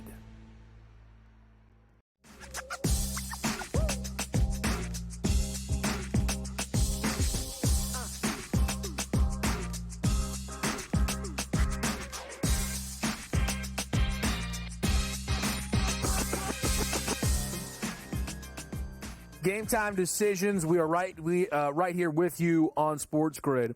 And if you turned off you're like, you know what, Brady's out of here, I'm out of here. That's like when you leave, your team's getting blown out, bottom 7, they come back and win. Brady Cannon's still here, which is fantastic. Brady and I are going to talk some more golf, but we just kind of stumbled into something, and it's the type of conversation, Brady, that you and I actually, I feel like, often have and I really enjoy. So I want to ask you about the NFL draft, because we got the Combine going on, you got Abdul Carter news, Travis Hunter, Cam Ward, all this stuff. And there's an element of betting the draft that I still struggle with, figuring out the approach. And again, you and I, we talk betting approach as much as anything else. And the aspect of betting the draft that it's not a game. I could be as confident as I want in the Philadelphia Eagles beating the Kansas City Chiefs, but I'm not a fool, right? Kansas City could win. And the comparison that I make when we're betting the NFL draft, it's as if Adam Schefter tweeted out, hey, by the way, guys, Super Bowl final score, Eagles 40, Kansas City 22. And you go, well, I have the answers. And it's very odd because when you're betting on a game, it's, okay, this is my unit size and this is how my approach is going to be. But occasionally, I'll admit, Brady, for myself, when I'm betting the NFL draft, I go, I don't know, a normal unit? That feels ridiculous. I have the answers to the test. I do. Yeah. They're taking an offensive lineman. I know it. I know they are. And then they do. And, and sometimes, Scotty Scheffler, minus 500 to be top 10, not too bad, right? Something could go wrong. Cam Ward, or quarterback, first overall, minus 300. Nothing's going to go wrong there. That is something around the draft that I still find myself battling with, is the actual amount that you want to go with, the structure of it all. Well, I think it, comes down to how confident do you feel in your information source. The draft, betting the draft is so much about information gathering and that type of thing. It's different, obviously, than handicapping a game, but I think it speaks very loudly when, at least I know the books out here in Las Vegas, and I'm sure it's true around the country, they hate booking the draft. That should tell you that's a great point. Because they know they're going to lose. You and I have as much access to information, and that's true on football games as much anymore too, but this is different. It's a little bit like an awards, an MVP award where we're tapping into humans and the decisions they're going to make, like voting on an MVP award or whatever. And so if we can get some inside information, then a sports book can become extremely vulnerable. And they set pretty low limits as far as I know. I haven't bet a ton of money, or I haven't bet a ton of NFL drafts. I just started doing it in the last couple of years, mostly for fun. But, to your point, I think when you find one that you're really locked in on, maybe you put 2, 3, 4, 5 units on it versus what you might do, in a normal scenario. Yeah, it's such and again, listen, a reminder to you always bet within your limits, right? We're not talking about, oh man, if Shedeur Sanders goes 5th, I'm going to have to pick up 40 extra. No, I'm not saying that, but it sometimes even goes the other way for me of, hey, like this, again, the Saints are going to take offensive line, and then they do, and you win the bet, and you go, God, well, I'm not going to get an opportunity like that again. And it's just that you're more frustrated you won the bet. You're like, I should have bet more, right? Yes, 100%. I'll relate that to golf. That's a good problem. When you're kicking yourself saying, I should have bet more, that's a good point. That's like, gosh, I should have made eagle, but I only made birdie. You know what I mean? Mm-hmm. So that's a good problem. Yeah, it's a great point. Let's stick with the golf then. You have already started to allocate some of those units to the major tournaments here. Brady, kind of fill us in, especially with the Masters, a lot closer, I think, than we all realize. Yeah, 40-some days away, they will put that first tee in the ground at Augusta National Golf Club. I was mentioning the bet I made on Oberg to win the PGA Championship, and I love the connection between Quail Hollow and Torrey Pines. And he's already had so much success in his young career at Torrey Pines, it should translate well to Quail Hollow. Both of those golf courses ask you to do a lot of the same things. So I felt it was a good bet at 18-1. I think the strongest correlations in all of golf are with the Masters, Kapalua, Riviera Country Club, and St. Andrews, where they play the old course at St. Andrews, where they play the British Open about every 5 or 6 years. I bet Hideki Matsuyama and Colin Morikawa and Tommy Fleetwood to win the Masters. Now, Matsuyama, of course, just won the Century at Kapalua, and Morikawa was second. The 27 times they've played the Century to kick off the season at Kapalua. 10 of those 27 tournaments have been won by a Masters champion. That's 37% of the time a Masters winner is winning that event. Riviera Country Club, since 1992, that's 36 editions of the LA Open or the Genesis Invitational. 16 of those have been won by a Masters champion, 44% of the time. Now you go to St. Andrews. Going back to 1970, they've played the British Open at St. Andrews 10 times. 6 of them have been won by a Masters champion, 60% of the time. And 2 of the other guys that won there at St. Andrews have been runner-up at the Masters. If you look at the leaderboard from 2015 at St. Andrews, Zach Johnson, Louis Oosthuizen, Jordan Spieth, Jason Day, Sergio Garcia, Justin Rose, Danny Willett, Adam Scott, and Brooks Koepka. That's 5 Masters champions, 10 runner-up finishes, 19 additional top 10s, and 3 Kapalua champs. You get the point. The connection is unbelievable. It is really sticky between these golf courses. Morikawa has never finished worse than 7th at the Century. He's finished 5th, 10th, and 3rd at the Masters. He's finished runner-up at Riviera. Matsuyama has won at Riviera. He's won the Masters. And Tommy Fleetwood is just starting to build the resume. He has finished 3rd last year at the Masters. He's finished 4th at St. Andrews. I think this guy is really starting to come around as far as all these golf courses and the connections that they have. So therefore, Matsuyama, Morikawa, and Fleetwood, so far who I have in pocket for the Masters. And I will tell you this, for those of you that are not primarily golf bettors, but you think about beating your numbers when you're betting the NFL, the NBA, those futures, it is no different when we're talking about those major events. Now Brady is going to go. I'll close it out next on Game Time Decisions.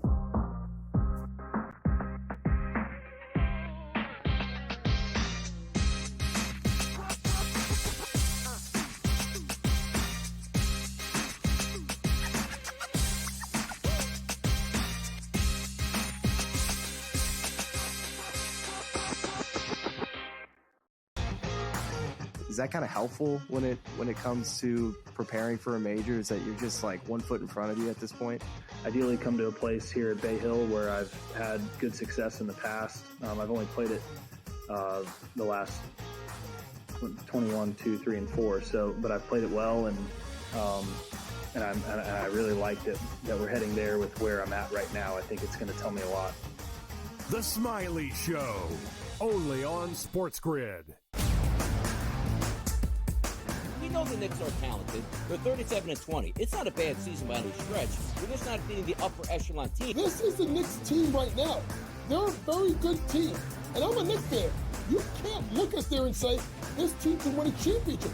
They're not good enough. They're not good enough defensively. Are we the New York Knicks or are we the New York Fugazis? Just forget about it. The Early Line, only on SportsGrid. Big news out of New York.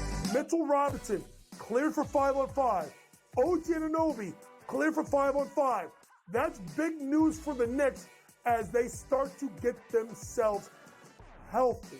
It's about constructing the right roster, the combination of veterans, young guys, and transfers. Betting above the rim, only on SportsGrid.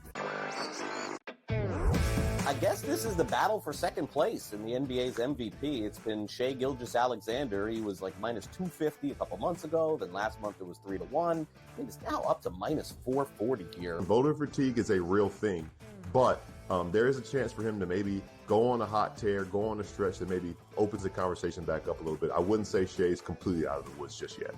Newswire, only on SportsGrid.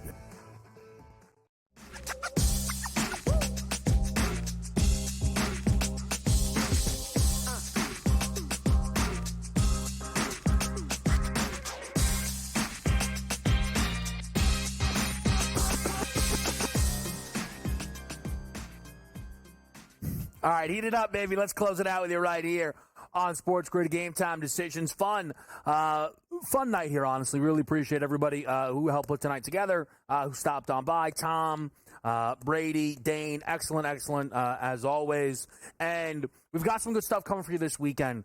This Saturday morning, it's going to be Betting Above the Rim. Really, really excited to get into the college basketball world on a huge Saturday. It's going to be myself, Coach James Young, and Joe Lisi. And you guys know what Coach can do with the college game. And if you watch Carver and Lisi, if you were part of our coverage last year around March Madness, Lisi's incredible.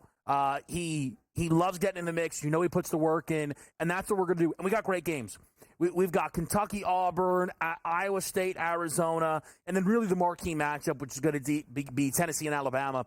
Arguably, kind of loser leaves town, maybe.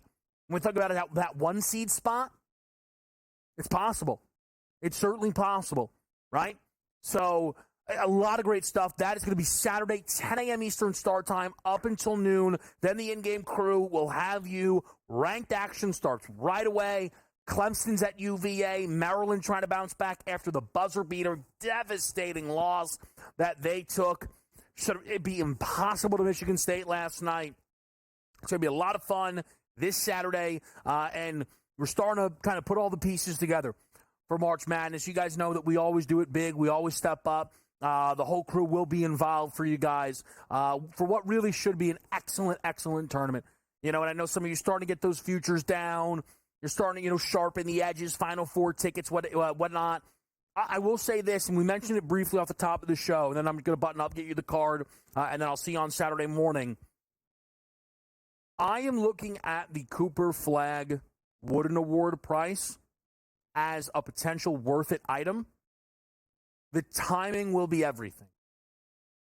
Auburn's final 3 games. At Kentucky, at A&M, home against Alabama. If Auburn has lost their last game of the pre-tournament season, Janai Broom is winning this award. At Kentucky, at A&M, home against Bama, if that finishes 3-0, if they finish with 1 loss in this SEC, he's going to win this award, right? I think Auburn probably drops one of these games. I think they do. And then I don't think they're a lock to win the SEC tournament, because that's how good the SEC is. Cooper Flag and Duke, however, losing again would be surprising. It would be. Now, you might say, Florida State, Wake Forest is not going to move the needle for anyone. Numbers-wise, it could help Flag, and then close strong at North Carolina, and then win the ACC tournament. Have the head-to-head victory against Auburn. I think Flag can make an argument. I think they both can. I don't think this is runaway Broom. I think the number looks a little strong. Part of the reason it's piqued my interest.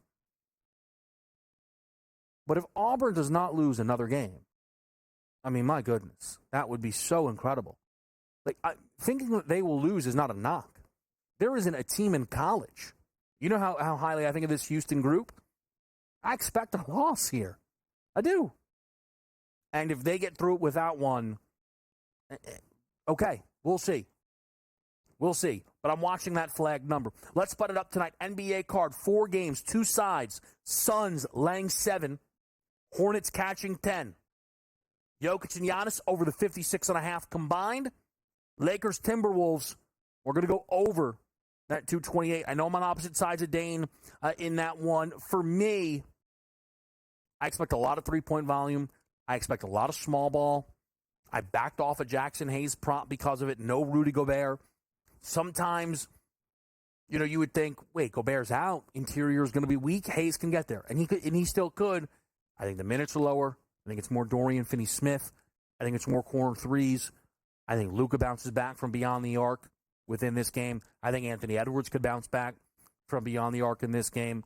And I think things continue to go well here for the Lakers offense and bounce back a little bit from a letdown spot. And really interested to see how the Lakers can approach this game. First leg of a back-to-back. Last time Luka didn't play. Do we see Luka tomorrow? Do we see Luka and LeBron tomorrow? I think these are all interesting things that we get to follow and watch. And then we focus up on the College Board again this Saturday. It's going to be great. Cannot wait to get into it with Joe and Coach. So make sure you are there. That is the next time that I will see you in-game live is next.